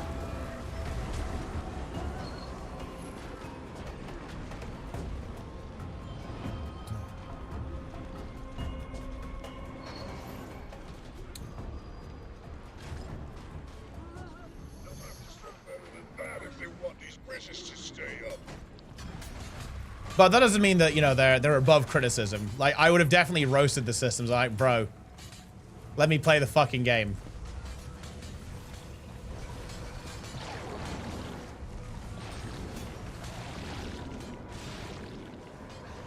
Look, I'm honestly hoping that when they do, like, the final patch of the last Titan, they pretty much do, like, another Sepulchre. Like, I want them to release a raid that's actually, you know, look, I want the entire community to basically say, look, they went too far with this one.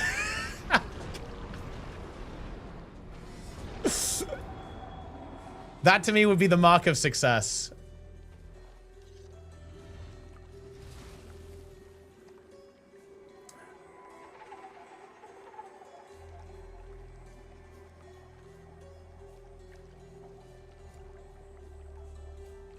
Boom. Sue won a raid? I mean, look, I mean, they kind of did. HTCM. Easy, easy, easy, easy. Exactly.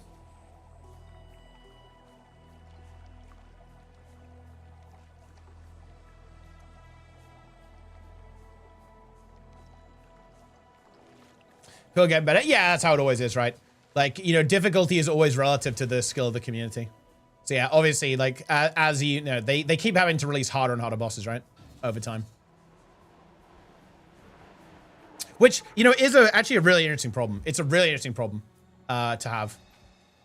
Because what it basically means is that over time, it in a way, like, becomes harder to get into the game, right? Because, like, for example, this tier is really giving people a problem. Like, how many guilds have actually cleared Lura? I'm going to quickly check.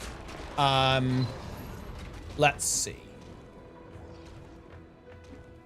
I don't think it's even 1,000 yet, though. I really don't think it is, guys. I do not believe it is.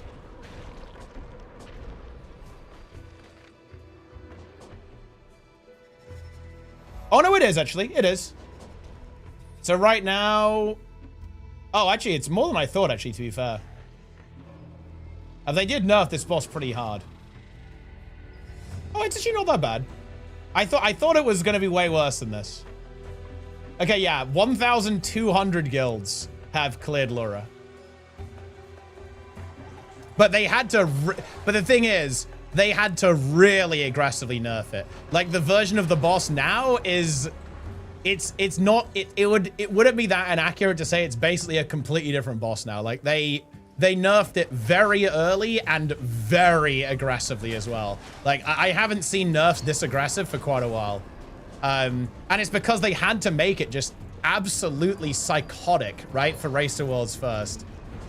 For it to still be a challenge for like the really strong players, right?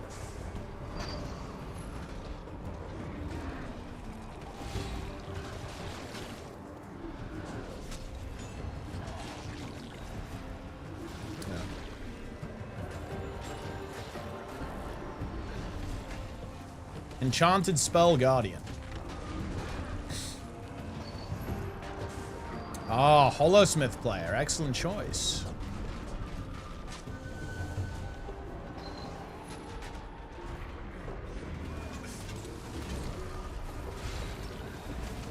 But yeah, I mean, the boss is still hard. At the end of the day, like the boss is still hard. It's not trivial, and it's definitely giving people trouble, I think. I'd have expected more guilds than that to have cleared it by now. Usually, like, what? 1,800 guilds clear by the end of the season? 2,000? And it's only at 1,200 now, so it's definitely lower than usual, I think. And what's crazy to think about is that the version that we killed for Hall of Fame is so easy compared to the version the world's first kills. It's actually crazy. Like, we killed like an infantile version of the boss that's just so much easier compared to the world's first version.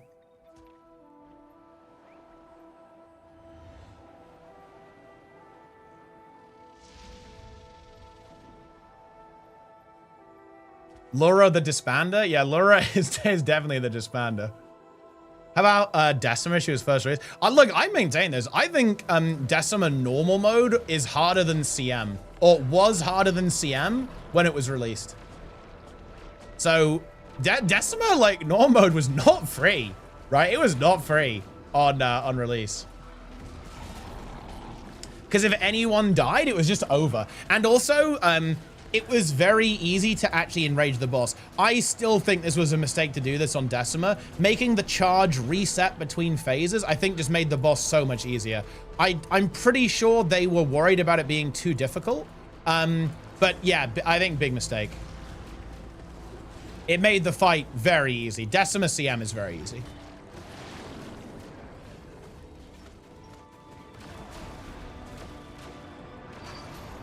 Didn't we kill a pretty similar Laura? We had one glaive duration up, HP enough on shards. Intermission onwards was basically unchanged. Okay, but we had one less set of glaives active for the final set of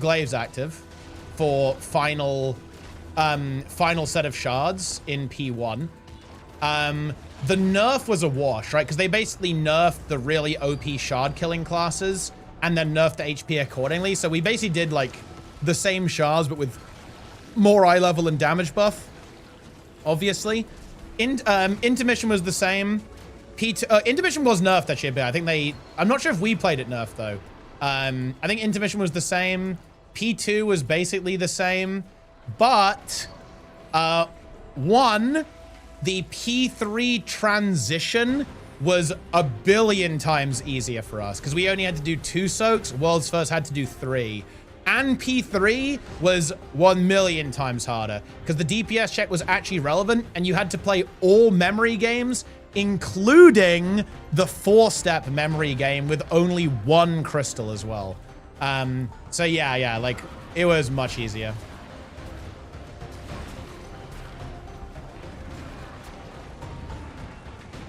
It's giving me the fucked up memory game. I mean, we could have done it, obviously. Like, it would have been playable for us, but yeah, it would have definitely wiped us a couple of times. The patch was a fight. No, it's a little bit delayed, that's all. Like, there was a hardware malfunction at ArenaNet HQ. Zero to Hero. I hope to get some advice on a few things. For sure. I can feel on people hosting meta trains. You want to check out Discords and stuff. I'm looking to try some strike missions. What would be the best place to try to find a group? To be honest, for strike missions, I'd actually use the LFG. Like, a lot of the entry-level content is fine. To be honest, I'd tell you what I'd go for. You just go to raids and just try raid quick play. Like, this is the best way to get started, I'd say.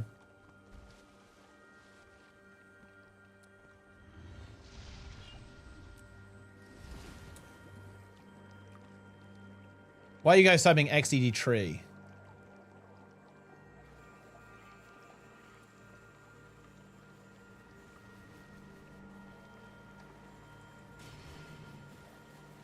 Why not? I'm just saying, like, what's the motive? Patch didn't come in. Yeah, there's a delay. There's some kind of hardware malfunction that disrupted their build pipeline.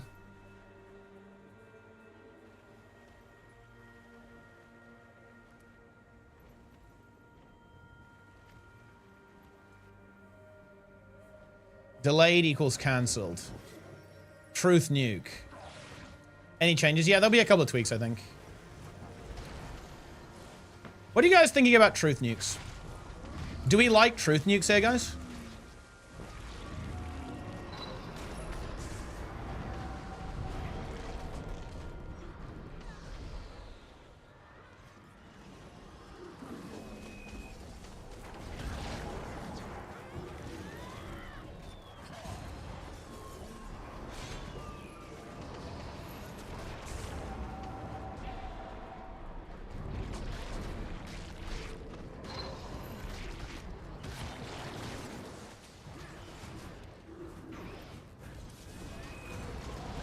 Truth nukes are better than lie bombs. They're actually designing the last couple of losses race wars first. Now they nerf and redesign them for the general population afterwards. And like, they've been doing that for years, to be honest. Like I think that might be the first time they said that officially, but yeah, that's been like their policy for a long time. Like the versions of the bosses they have released are not killable for the general population. Like a really good example of this would have been Amirdrasil. The early versions of Amirdrasil, specifically Tindral and Farak, were not killable. They were not killable by any more than like, I'm gonna ask you, like they're probably not killable by more than like 10, 20 guilds. Like, yeah, you just good luck with that. Yeah.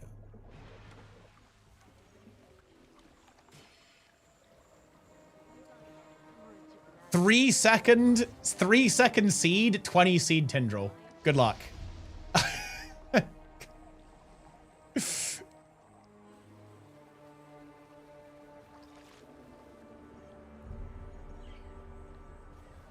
Overnags. Yeah, I mean, fucking Overnags on Lodge was fucked up.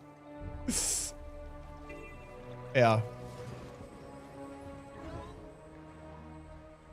Is Dungeon Wrath looking into? The dungeon content's fun. Like, it's a little bit dated, you know, and power crap, but it's not bad. Definitely worth checking out, at least for the story, at the very least. The ad spawn tanked you to 15 FPS. I mean, yeah, like, because it spawned like 20 ads all at the same time. Oh, dear. It was, there were definitely some performance issues in that raid. See anything worth reporting to Amber?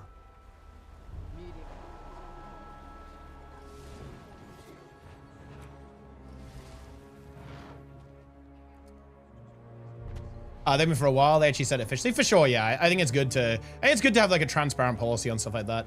100%. Good ad spam fights and I stopped playing. There's a lot of ads in the upcoming tier, actually. There hasn't been like crazy ads, I guess, for a while. You could argue Nexus, like Fallen King Salhadar had a bunch of ads on it. Dragons kind of had a bunch of ads as well, a little bit. But they haven't been like super ad heavy.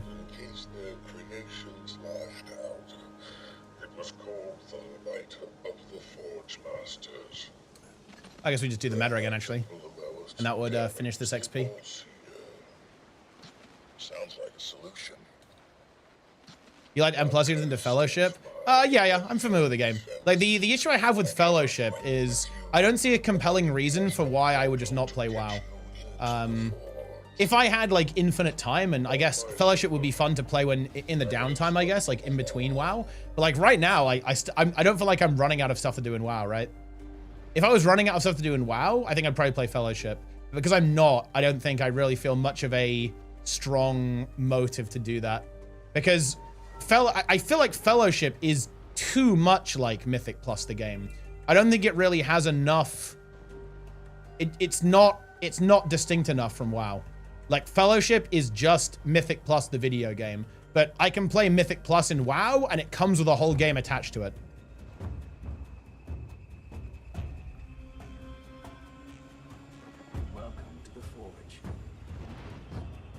And they posted last minute blast. Now, there was a hardware malfunction. They're just addressing the hardware malfunction. Which WoW game would you recommend for a new player? Really depends what you're looking for. If you're looking for like a game that's like very focused around like leveling and exploring and the journey through the world, Classic. If you're looking for a modern style MMO, very endgame focused, with a lot of competitive features and like the potential to maybe try hard or something, then 100% retail WoW is the way to go. Or the other thing about retail is like a collectathon. If you're looking for like a very solo friendly experience that is like a giant collectathon, then retail is also good for that as well. But if you're looking for more like, you know, the journey, the RPG, then Classic is going to be better.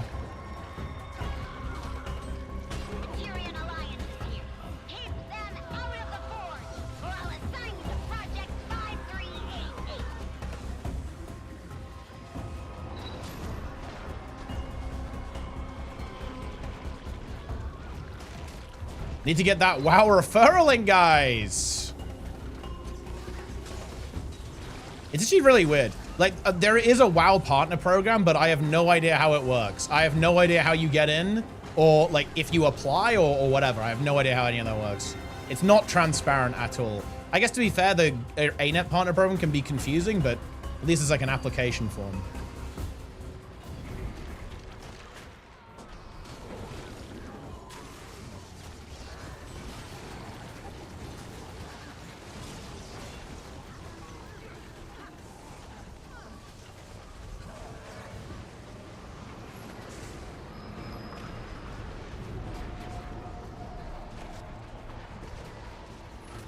I'm stuck in the survival games. Ah, well, it's good. It's good to have some variety in your life. You can play your survival games, then get ready for Guild Wars 3.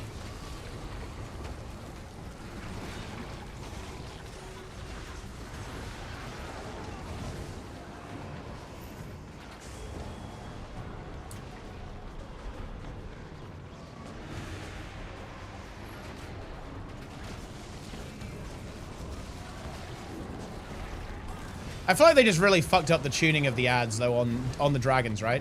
Because like the fact that you could get away with playing 3 tanks on dragons is just a bit weird. Like all of the ads were like very heavily nullified on Veilgor and Ezrat because you just played 3 tanks, like double blood DK, and then you had a 3rd tank. Made the fight way easier. Do you think Guild Wars should be very different? Yes, I think it will be extremely different. And you'll do nicely.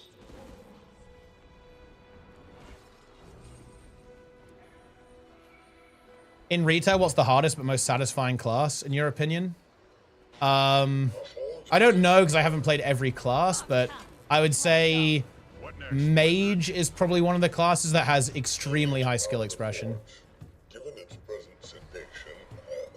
I think there's a reason why people are really big mage specialists, and it's very common to have like a mage main playing mage, because it's very difficult to play correctly. Master, thanks for the prime. I appreciate it, guys. Appreciate all these subs. I need to actually stream, guys. Like, I've been very bogged. I'm bogged, okay? Because I'm trying to run like 15 projects at the same time right now. It's hard to find the time to stream, but we've got to do it, guys. We've got to get used to bringing the stream schedule back. I think we're going to try to get back to like a 6-day schedule. 1 day off, maybe, not sure which day actually, but a day off. And then 6 days. We got to get back to it. We got to actually grind. I want to do some grinding for the next year. Well, next like 3 years, really. It's a long-term project. It is.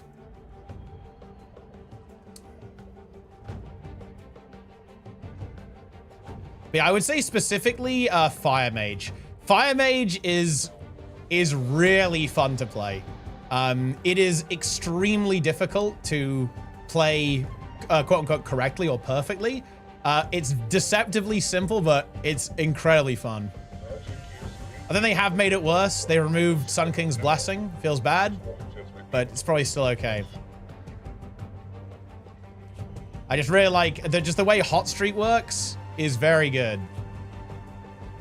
They cooked with that one. But yeah, no SKB does not feel good.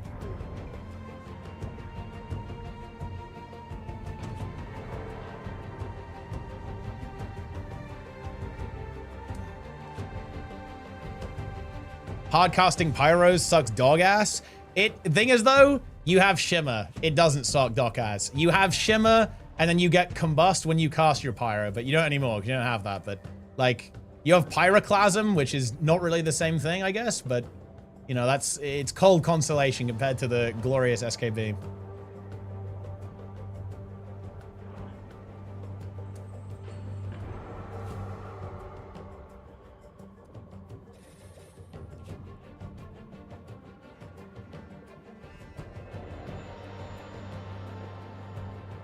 Boom. When is the balance patch? It's difficult to say. Hopefully today. But again, guys, it might not be today. Like, bear in mind, there are some technical issues. It happens. A hardware issue. But they're trying to get the patch out, like, within, I think within 90 minutes. So I think basically in the next 40 minutes, I think, is their goal.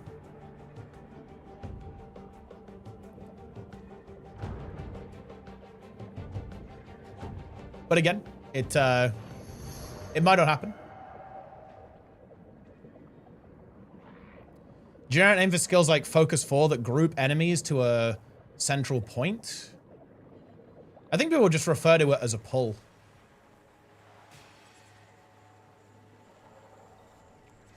But I guess if you wanted to be more precise, you could call it like a suction attack, I guess. Suction!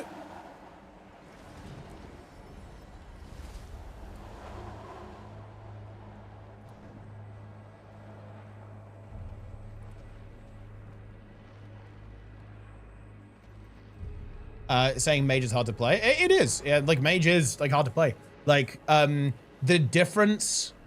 I think when I say hard to play, people assume like hard to learn. Mage is easy to learn, but it's extremely difficult to actually play perfectly.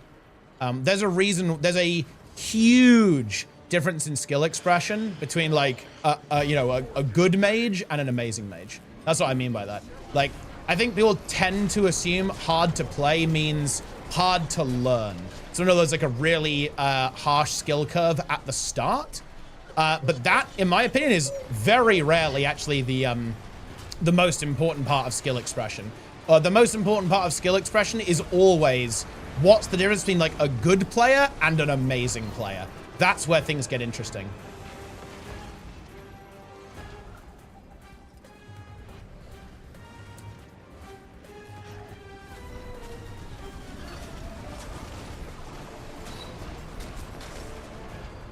A lot of downtime compared to other games. Yeah, their architecture's really good.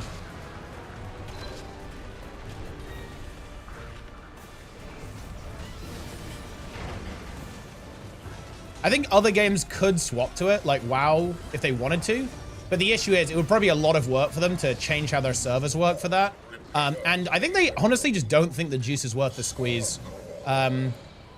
Because, like, maintenance is just not that inconvenient, really. Like, it's inconvenient if you want to play at like 4 a.m. But who the fuck does that? Me sometimes, but I'll take that as a good not that often. Magnificent. Blessed by Who are we pulling for today? Spain or France? I think it would be extremely funny. Well, actually, both outcomes are really funny, guys. Because if it's England versus France, it's obviously like a classic rivalry, national rivalry. So that's really funny. Honestly, England versus Spain is kind of similar, right? That's basically, you know, the Spanish versus the expats, right? So there's, you know, either way, I think it's kind of funny. I think personally, I think England versus France is just such a classic matchup. I think I'd be cheering for the Frenchies for sure. Because I think, you know, obviously England versus France finals, I think would just be kind of incredibly funny.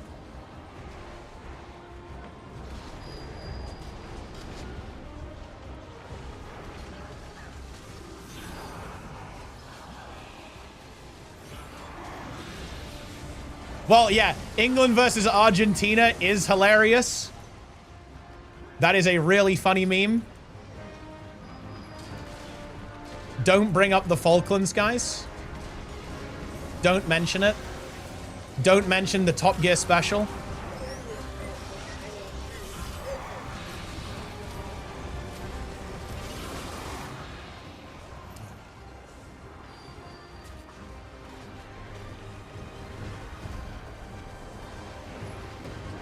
England winning the World Cup in the US is also funny. I mean, that would be really funny. Yeah.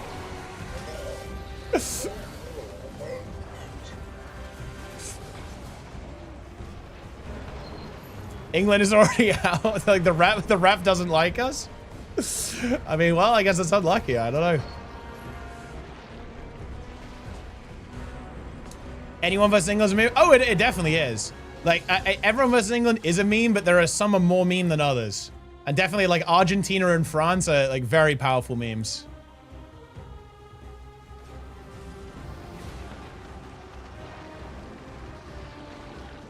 We've had a rough few years. I mean, look, tell me about it.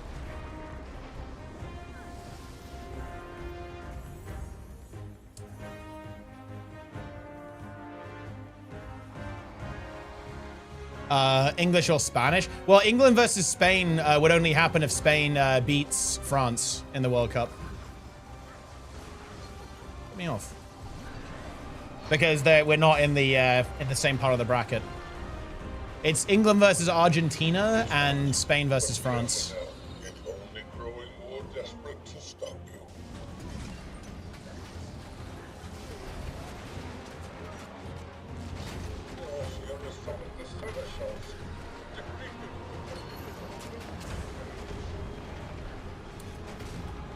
Whoa. I can't even see the enemy. What's happening here?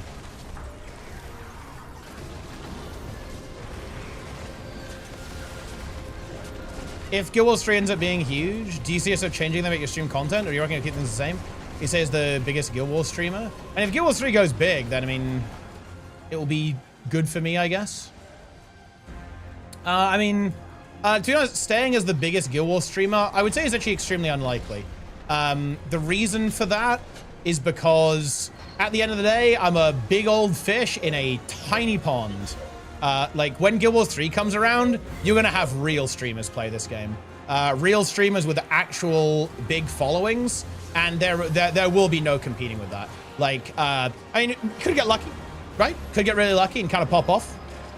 And grow, but it would never be to rank 1. Certainly not on launch. Maybe like the really colossal streamers will kind of drift away after a certain point, and the game will kind of go back to being a bit more niche again. But certainly in the initial rush, the probability of me being the top streamer is 0. There is absolutely no way that happens. Well, that's not true. I could be like insanely fortunate, but it would have to be like a godlike RNG roll for that to happen.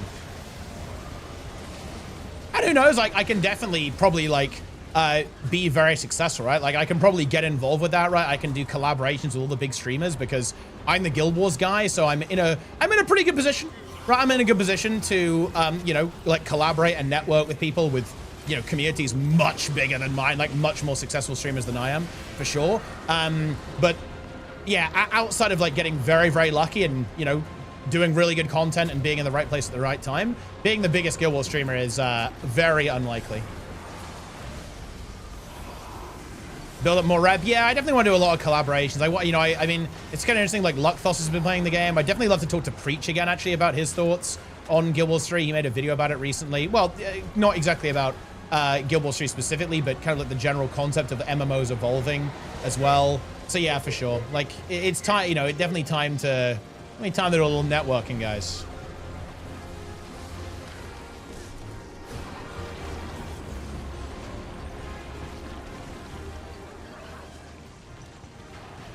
Well, the bigger fish are offline. Yeah, but obviously, the thing is, like, on the game's launch, that will just be never, right? Like, every single big streamer who exists will be trying this game. I think... It will be very interesting to see who shows up, guys. I'll tell you that.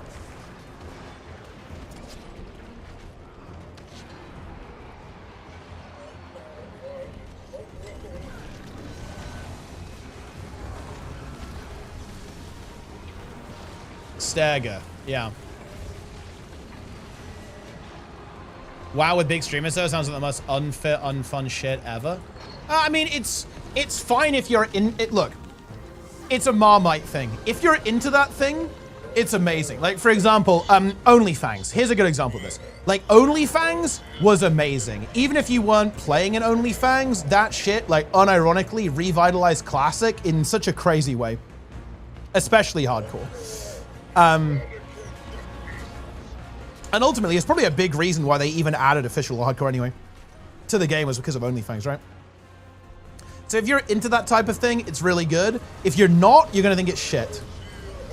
But that's kind of why designated streamer servers are good, so people can pick and choose their experience. Because streamers are gonna play the game, people who like that stuff are gonna play the game. So the best way is to actually just have servers for it, right? Where like a lot of the streamers congregate, so people can kind of pick and choose their own experience. Think they'll keep horizontal progression? Yes.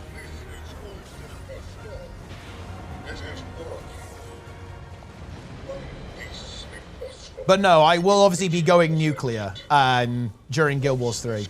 And in terms of will I change my content? Probably not really. Like, I just want to make my content better. Like, my content for the past couple of years has honestly been pretty mediocre. I'm not super happy with it. I haven't really been able to deliver the quality of content I wanted to for quite a while. I'm working on that. I'm hoping to kind of like have things ramped up by the time we actually get to Guild Wars 3, that my content is good and I'm happy with it going into Guild Wars 3, so I don't have to change it on the fly. Obviously, it will change then. Just kind of naturally, but no, I want it to be good by the time we get there, I guess. Guild Wars 2 core server. I mean, I would probably play it, but I don't think it'd be very popular.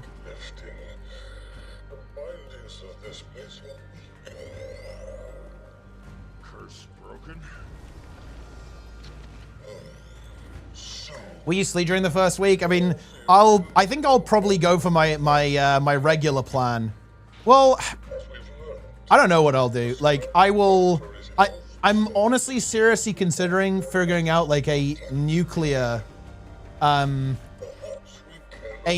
schedule. Like, if I push 36 hours day one, that actually is big. Because then I can go 36 hours, sleep for 8 hours, then go into another 18-hour or something like that. The problem is, I'm not sure I really want to do, 36 hours. Need to set up a VOD channel? You mean like, Teapot 24/7? Maybe I'll do that. That is the meta, right? That is what people do. They just like stream constantly. You promised that and failed miserably? Wait, when? When did I promise that? I've done that before, Magrest. I did, when New World launched, I did 24-hour stream, 6-hour sleep, 12-hour stream. I literally did this. There hasn't really been like an opportunity to go that hard before. Well, recently anyway.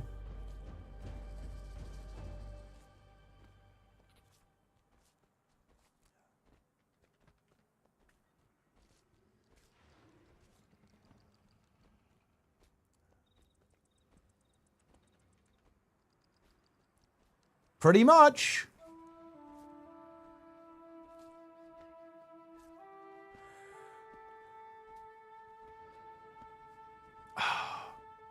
Have a VOD channel, only view your Discord streams? Well, you might be surprised to know this, Trayvon, but all of the Discord streams are on my YouTube, just privated. I don't really like to have that sort of thing around because, to be honest, there are bad actors on the internet, and I'm not going to take any chances with people like clipping something I say out of context if it's actually like a serious topic.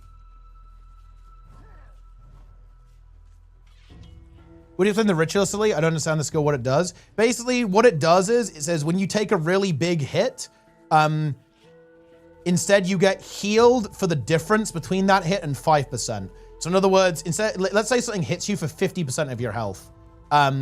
You're gonna get healed for 45% of your health after you take that hit. So you take only 5%, and then you do a little lifesteal after that as well.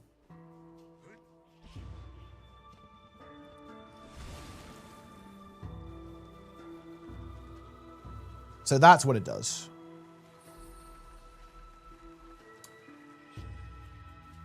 But yeah, I might do a VOD channel at some point. I might do that.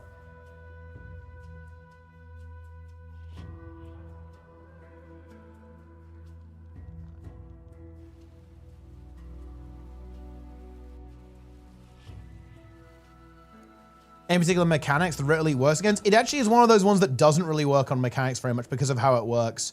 Like, the way it works is, it's basically bad rebound, because rebound will not let you die to something. This will. Zinre's weapon does not prevent you from one-shots. If you get hit from 100% of your health, it will never activate, basically. Because what it does is, you take the damage, then instantly heal back. And this is probably to make it not cheesy, I guess, because it does share that effect to people around you. So that was probably like their thought process there. But it does make the ability a lot worse. It actually can be relevant in PvP as well. So let's say you're at 50% HP and you get like a big crit, like smash you.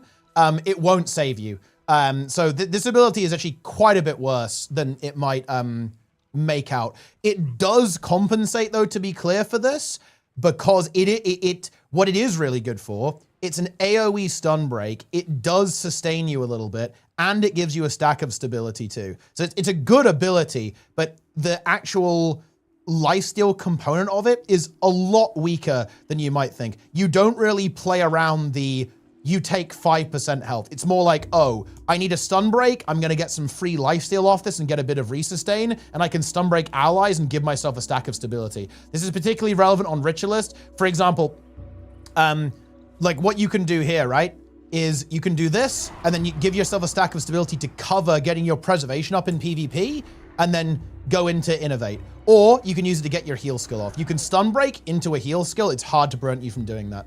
Unless you have 2 CCs to get through it. So it's still a very good ability. It's just that the actual, I guess, like special effect of it is not amazing.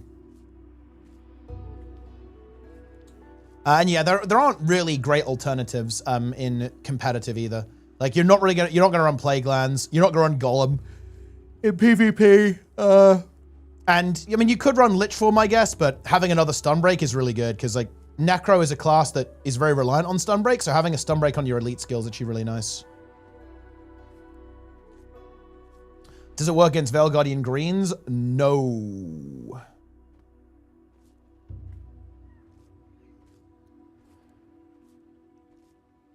When is the cooking stream? There probably will be a cooking stream in August.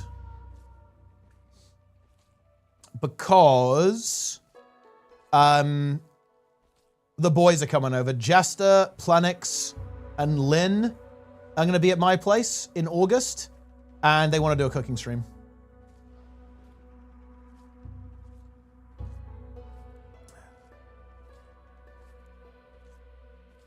Fit in the kitchen? Yeah, it'll be fine. Bear in mind, guys, bear in mind, Jester enjoys ketchup with pasta. Just bear that in mind. Ketchup and pasta.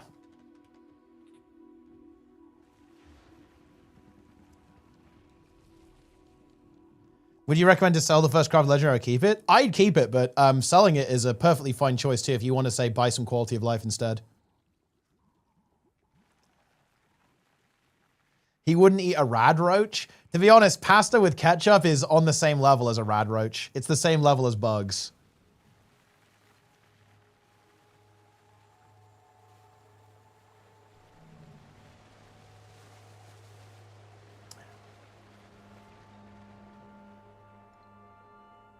Lynn would eat bugs.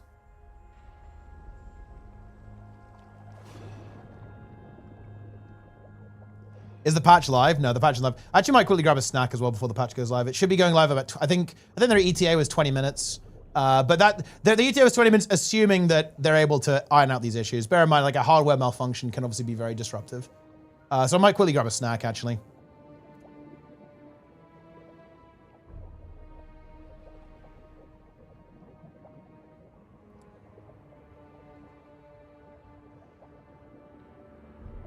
This is like pineapple and pizza type shit, a random hate try. I mean, look, I guess I'm biased on the pineapple and pizza thing. I don't like pineapple in any context, guys. I'm not a pineapple enjoyer.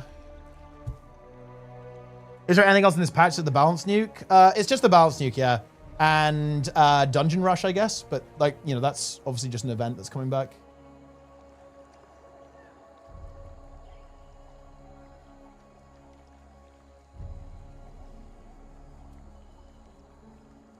Would you put beans on a pizza? No.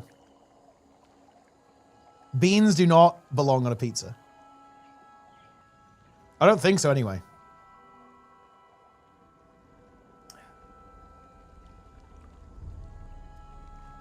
Across all your years and experience, what role class is the highest skill expression in PvP?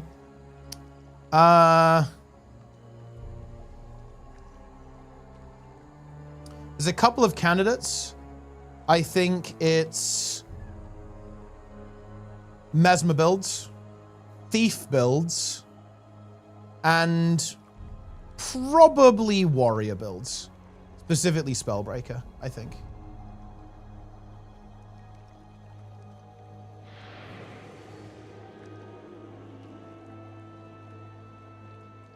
Kinda that angle.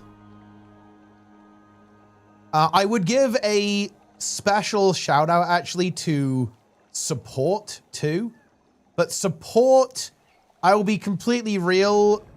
Like the best support players in the world are obviously really good mechanically, but you don't need to be as mechanical to play supports at a very high level, to be honest with you, compared to say playing like a Mirage build or a Thief build at very high level,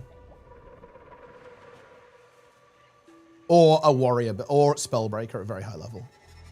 But I have to say, some of the most impressive things I've seen, it has been watching, you know, Zeromus, Goku, Misha, basically 1v1 each other, right? Like in support fights.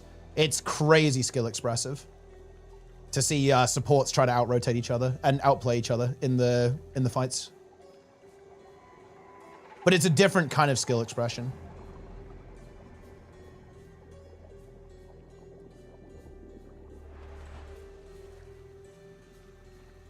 I got the Silverfed Salvage-O-Matic. Which one is best to get next? If you don't have the copper one, definitely get the copper one. Like this one here, the Runecraft one is more of like a... You can get it if you want to do some high effort shit. What, Abindo cheating the Stunbreak on Moda? What about that? Well, I mean, I think like that was a big expression of skill, obviously, but I just don't think I don't think Kondirev was as skill expressive as say like a 1v1 Spellbreaker build.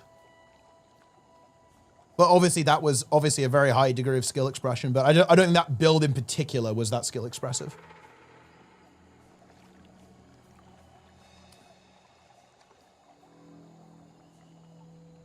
Power Herald is very skill expressive though. For example. That's definitely one of the highest skill expressive builds ever, was Power Herald.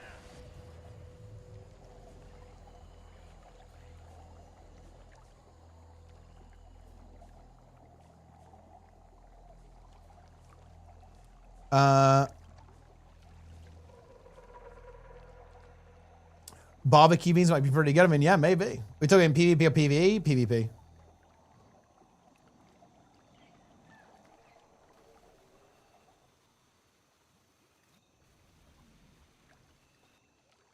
Old Untamed was crazy high skill. Yeah, I think there have been a lot of like very high skill Ranger builds for sure as well. DK Ranger was used to counter Kondirev on side. He countered the Ranger with his insane reaction stun breaks. Indeed, yeah. Some say he was too good at it.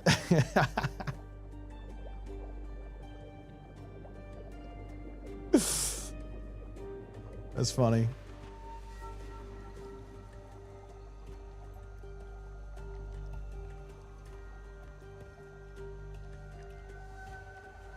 Forbidden Scourge? Yeah, Forbidden Scourge is really good. Like one of the big projects I want to do is like a compendium of all of those builds, because we have actually basically made a list of forbidden builds, basically.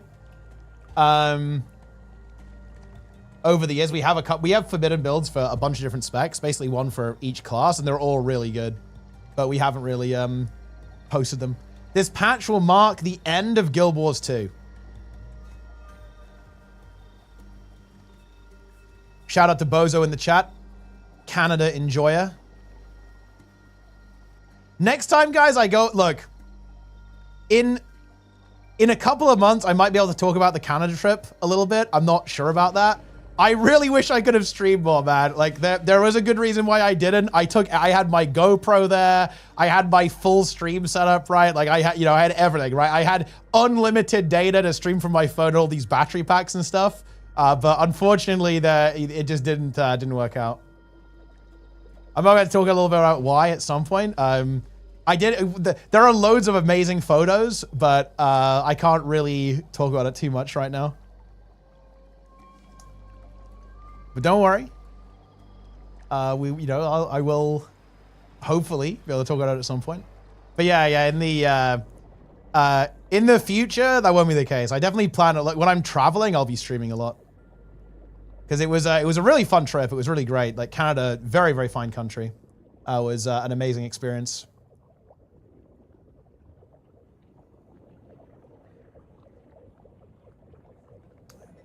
Can't talk about it in a good way or a bad way. I mean, in like a neutral way, I guess. Not really good or bad. Didn't the Forbidden one get nerfed, changed, not the same? Yeah, it's broadly the same, but like a little bit different now. Already signed for your next half? Oh wait, where are you going?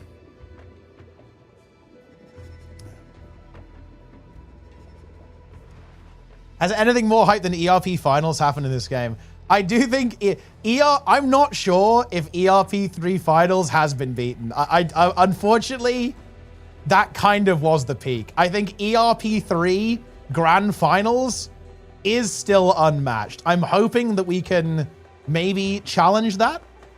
We can maybe challenge that with this big tournament series that I'm gonna have at the end of the Guild Wars 2 maintenance period, or the end of the maintenance period. But yeah, it's gonna be it's tough to beat. Zealot Hybrid is dead, right? No, I don't think so. The build got nerfed a little bit, but it's still fine. But yeah, ERP 3 was insane.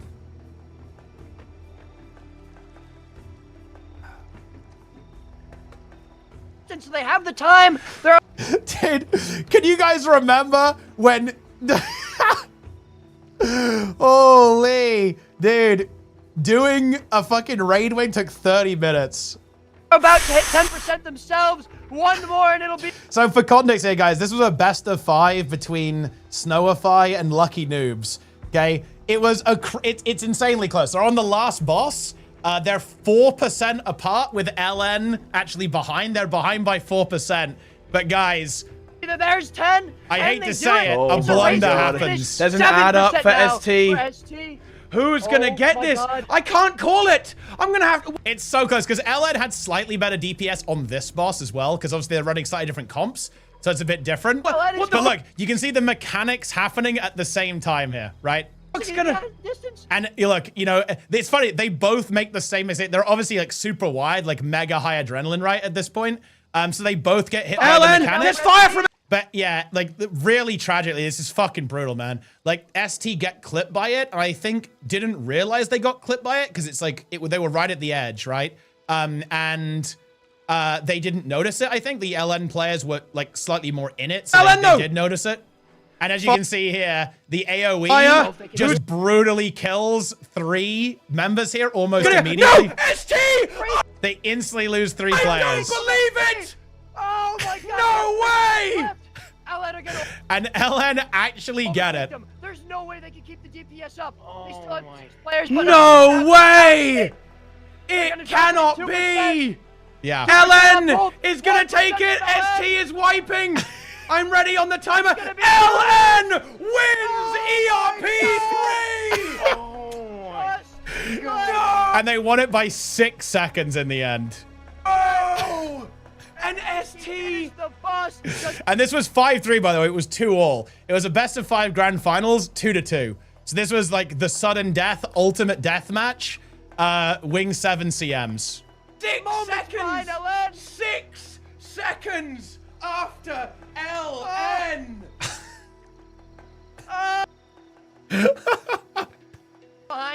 That was incredible. And by the way, guys, just to give you some context on like how the raid scene was, like, to be fair, this was with Twitch. I got Twitch front page, but there were 17,000 players watching during this. Was Snowify pre-goes this? Snow goes, nah, it was a combination of Snow Crows and QT. Yeah.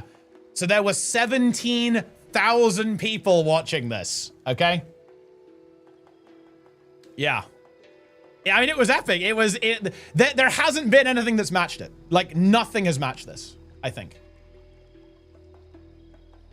With this, like, level of hype.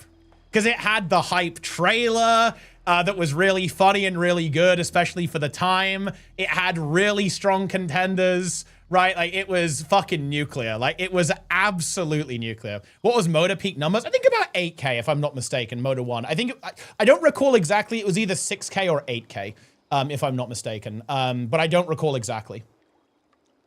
Which was great. Like, that was really good. But to be fair, that was actually without Twitch front page shuriken. So with Twitch front page, Moda 1 would have been comparable to this. So I actually have the numbers on this. Obviously, I've got the Twitch analytics. About half of the viewership for ERP3 was Twitch front page. So there were around like 8,000 people, you know, in my stream, like from the, you know, the stream itself, right? And there were about a further 9,000 viewers that were from the Twitch front page. If that makes any sense. So if we had done the same for Moda, I just didn't get Twitch front page. If I'm not mistaken, I did actually request it, but I just didn't get it. Like, it is what it is, right? That's how it goes. But yeah, I just didn't get it for Moda 1. So Moda 1, I think had, again, 6 to 8K. I don't recall the exact figure. But if it had Twitch front page, it would have gone certainly, well, you know, 15K, I would say, for the viewership there. Is this when Ellen repeated because they wiped at Adina? If I'm not mistaken, both guilds actually did wipe on a boss here, because that's why it's 31 minutes for the entirety of the wing. So yeah. Oh, wow. Look, you can actually read the players that are in here, by the way, guys. This is crazy. Oh, look, Rocker, of course. Rocker in the mix as well. We love to see that. Very good. Lufty as well, guys. Dude, it's crazy that Lufty won ERP3. That's so fucking hype. That's so crazy. Obviously, Nightmare is in there as well. I don't know which character Nightmare is, but like, Nightmare was playing in ERP3. Maybe, I'm not sure if, wait, maybe he's the druid, actually. And yeah, obviously on the other side, you have Disquantify Us, Fallen and DPS. God is back, classic, obviously. Fennec as well, still playing there. Wow, classic. Yeah, I will say, I think the only moment that rivals ERP3 is Moda 3. I think Moda 3, the viewership wasn't as insane because obviously the game is a lot quieter now than it was during Moda 1. So Moda 3, even though it had better production value and honestly incredibly high level play, it wasn't as hype because it's just not as hype anymore, right? Like, times have changed. The USA Lord Rush versus Worms is definitely one of the all-time great moments in competitive Guild Wars. And look, that's why I do want to do more tournaments, guys, is because, yeah, it's fucking cancer to run tournaments. It is genuinely a living hell sometimes, like dealing with all of the fucking diva mentality, all of the people I have to manage who are just getting banned for being degenerate, right? All this kind of stuff. It's like very difficult to manage this, right? But it is worth it, right? It is worth it. Oh yeah, this clip is crazy. Holy shit. There's no... The Worms don't have all their players here. Yeah, the Worms don't have... So basically, guys, French Worms were about to eliminate Team USA, right? Well, yeah, they were winning this game, right? You can see they are ahead in points, and Team USA is in a very, you know, poor situation, right? They're in a bad position here, for sure. I feel like they might be... But they decide to go for a Hail Mary, Lord push, because they have no other win condition, right? You can see here, I actually have, this thing's pretty accurate, by the way. I have like a winometer for the Moda overlay, like this little cup, this little trophy here. So basically, blue team is almost guaranteed victory. There's essentially no hope for red at this point, but there is one way that they can win. Instead of actually going for this Lord, the Lord is being healed up. I think we might see a stomp here, as Romus is going to have to go to the stomp's going through. I don't believe it. US stomp the Lord and take the game. The Worms underestimate it. I don't believe it. Oh my god. What an insane moment. Oh my god. Crazy moment. Unbelievable. Yeah.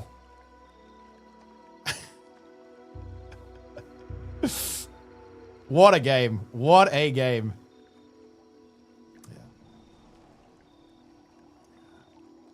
I went to work with no things. I watched Moda. Look, but do you guys understand why I do want to do Moda 4, right? And do like this massive tournament series to kind of, you know, finish off the era where Guild Wars 2 is the, you know, the most modern Guild Wars game. I'll probably do stuff in Guild Wars 2 afterwards, by the way. But look, you know, obviously, you know, it's going to be a very different era, right? When Guild Wars 3 exists, like, and Guild Wars 2 is kind of running alongside it. Are you going to incorporate push and stronghold? I almost would like to. It's very difficult to imagine how to do that. So, yeah.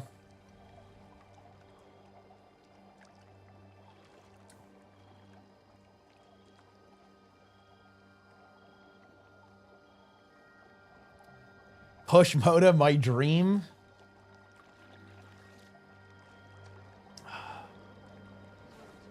If you do Moda 4 and 55 win, there must be Moda 5.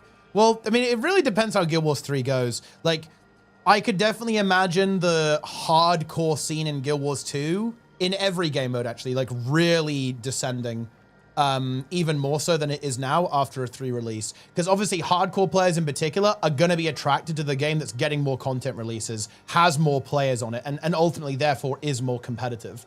I think a lot of the PvP players, like the hardcore PvPers, are very much waiting for Guild Wars 3. Now, it's obviously possible that Guild Wars 3 simply isn't interesting for players like that, and then Guild Wars 2, I think, would continue to have a scene. But look, here's the thing. I'll be honest with you. If Guild Wars 3 is even remotely good for competitive style players, I would predict a massive decline in the hardcore competitive scene in Guild Wars 2 post Guild Wars 3. That's not saying, to be clear, I'm not saying that the game modes will die. I'm not saying that. This is a very different statement. The game modes will be fine, but I think the competitive scene, so like the hardcore scenes, will really fall off because all of those players are simply going to move to the latest and greatest, more player count, more content, more competitors, more competitive games, right?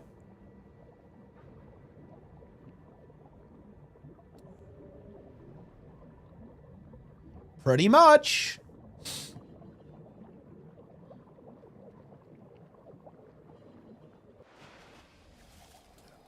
Well, exactly. I'm not, again, it depends. But to be clear, I made the assumptions in my statement. Assuming that the game is good for competitive players, they're all going to play 3, not 2.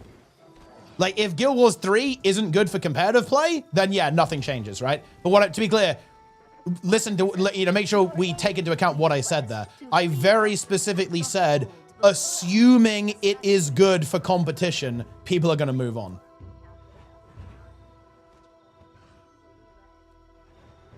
Isabel with new emojis. In general, for hardcore players, the only content that matters is how much new stuff gets added. Doesn't matter how much there is in the game existing. The only thing that matters is how much gets added over time and how much the game changes. Or at least that's my perspective as a competitive player.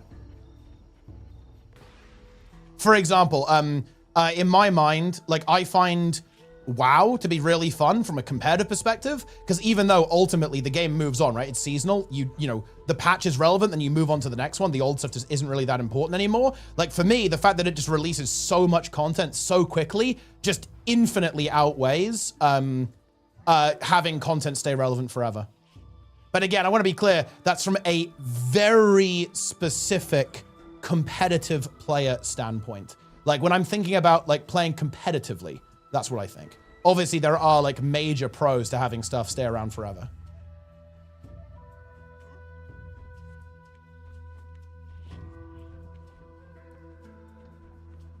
If the combat is simplified too much, well, I think simple is fine. Not skill expressive is not. Like for example, New World combat is very simple, but it's also very skill expressive as well at the same time. So I think that's like kind of okay. Like you can get away with that. But yeah, if the combat isn't very skill expressive, then that's no good. However, I think it's pretty unlikely. How do you find WoW's combat styling? It's too stiff. I find the, again, in Classic, I can understand that. In Retail, I just wouldn't agree with that. I think WoW Retail rotations and combat and movement is extremely satisfying to get right. And like very fluid, very smooth. Like WoW's combat in PvE, in retail at least, I think is amazing. Like Classic has its own charm, but I can definitely understand people not liking that more, you know, very old school approach to your kind of tab target combat system. New content and not saying relevant and not mutually exclusive. I agree they're not mutually exclusive, but I'm saying that the former to me is infinitely more important than the latter. So in other words, I don't care if content goes away immediately as long as they release like a new raid with 8 bosses every 6 months. It's just not something I care about.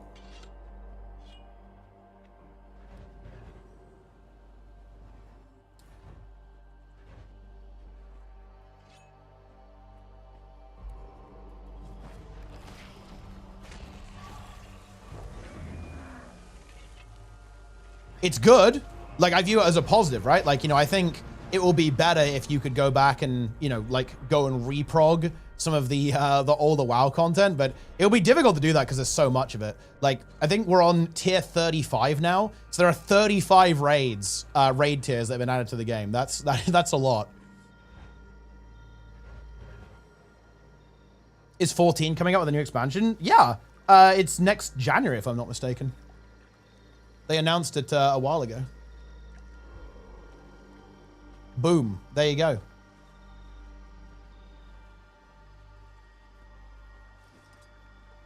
While I'm thrilled that so many Evercold. They have pretty good expansion names, I'm not gonna lie. Like, the Final Fantasy expansion names are pretty legit.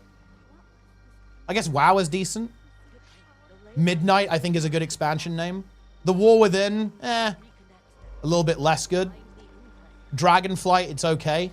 Shadowlands, I think, is a very good expansion name, but unlucky, I guess. Legion is good. Battle for Azeroth, it's, you know, a little corny. I'm not super into it. Cataclysm is a good name. Wrath of the Lich King is a good name. Burning Crusade is a good name. Warlords of Draenor, I think, is a pretty good name. Mists of Pandaria, honestly, you know what? I don't hate it. Yeah, Last Titan is very good, I think. That is a hype name.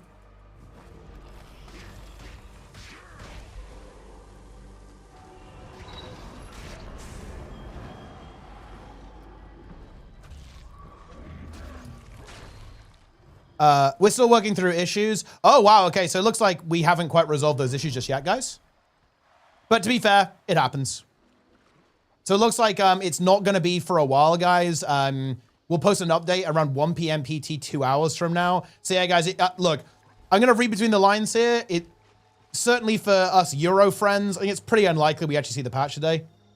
I think we'll be asleep by the time the patch comes out. Is pretty likely at this point, but we'll see. I just don't want people to expect it to necessarily come out today now. But it is what it is. It is what it is. It is what it is, my friends. Yeah, it could be tomorrow.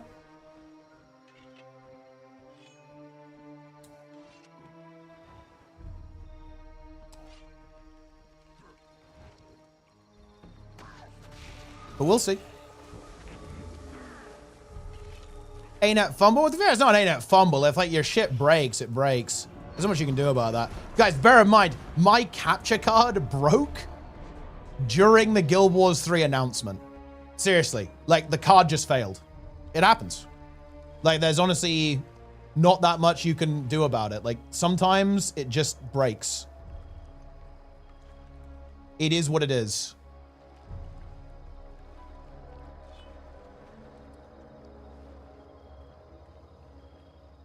Of the EOD jump, you didn't use zero. Yeah, that was a really fun moment. Like that was a good little challenge to do.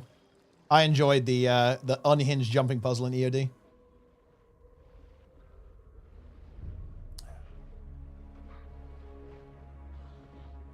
But now I have a new capture card, and now it's working, and it feels good. I should probably get a backup as well.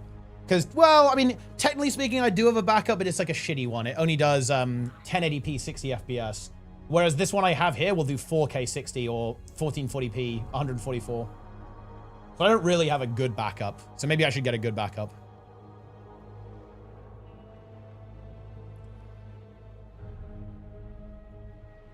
Who knows?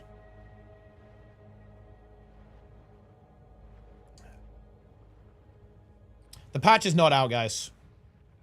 All right, I am going to quickly take a break. I'm going to go eat a snack, I think, and then we will resume waiting for the patch. Ooh.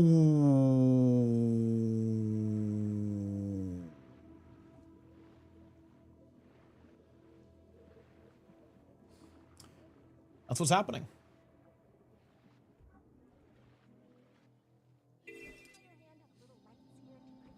The patch is a lie.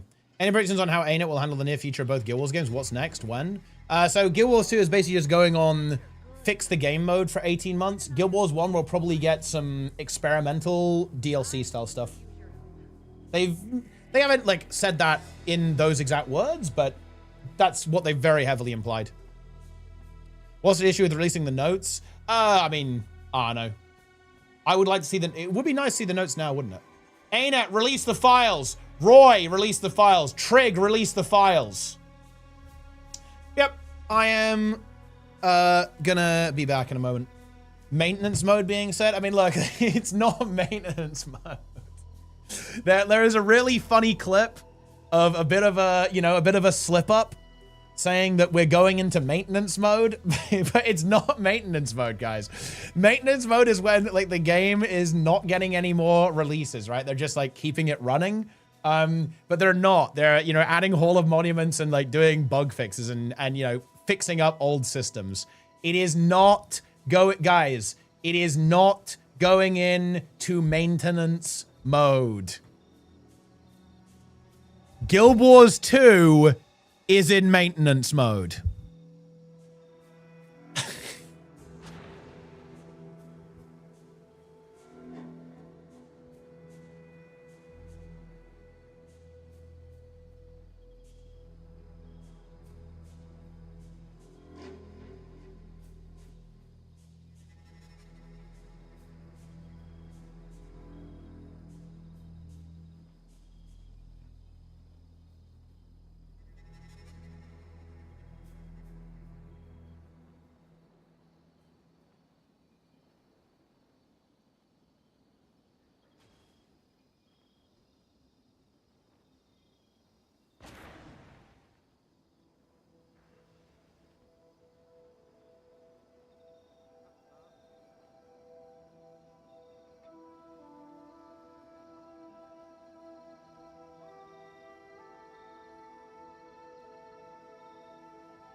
Cheese emoji, cheese emoji, cheese emoji, cheese emoji, cheese emoji,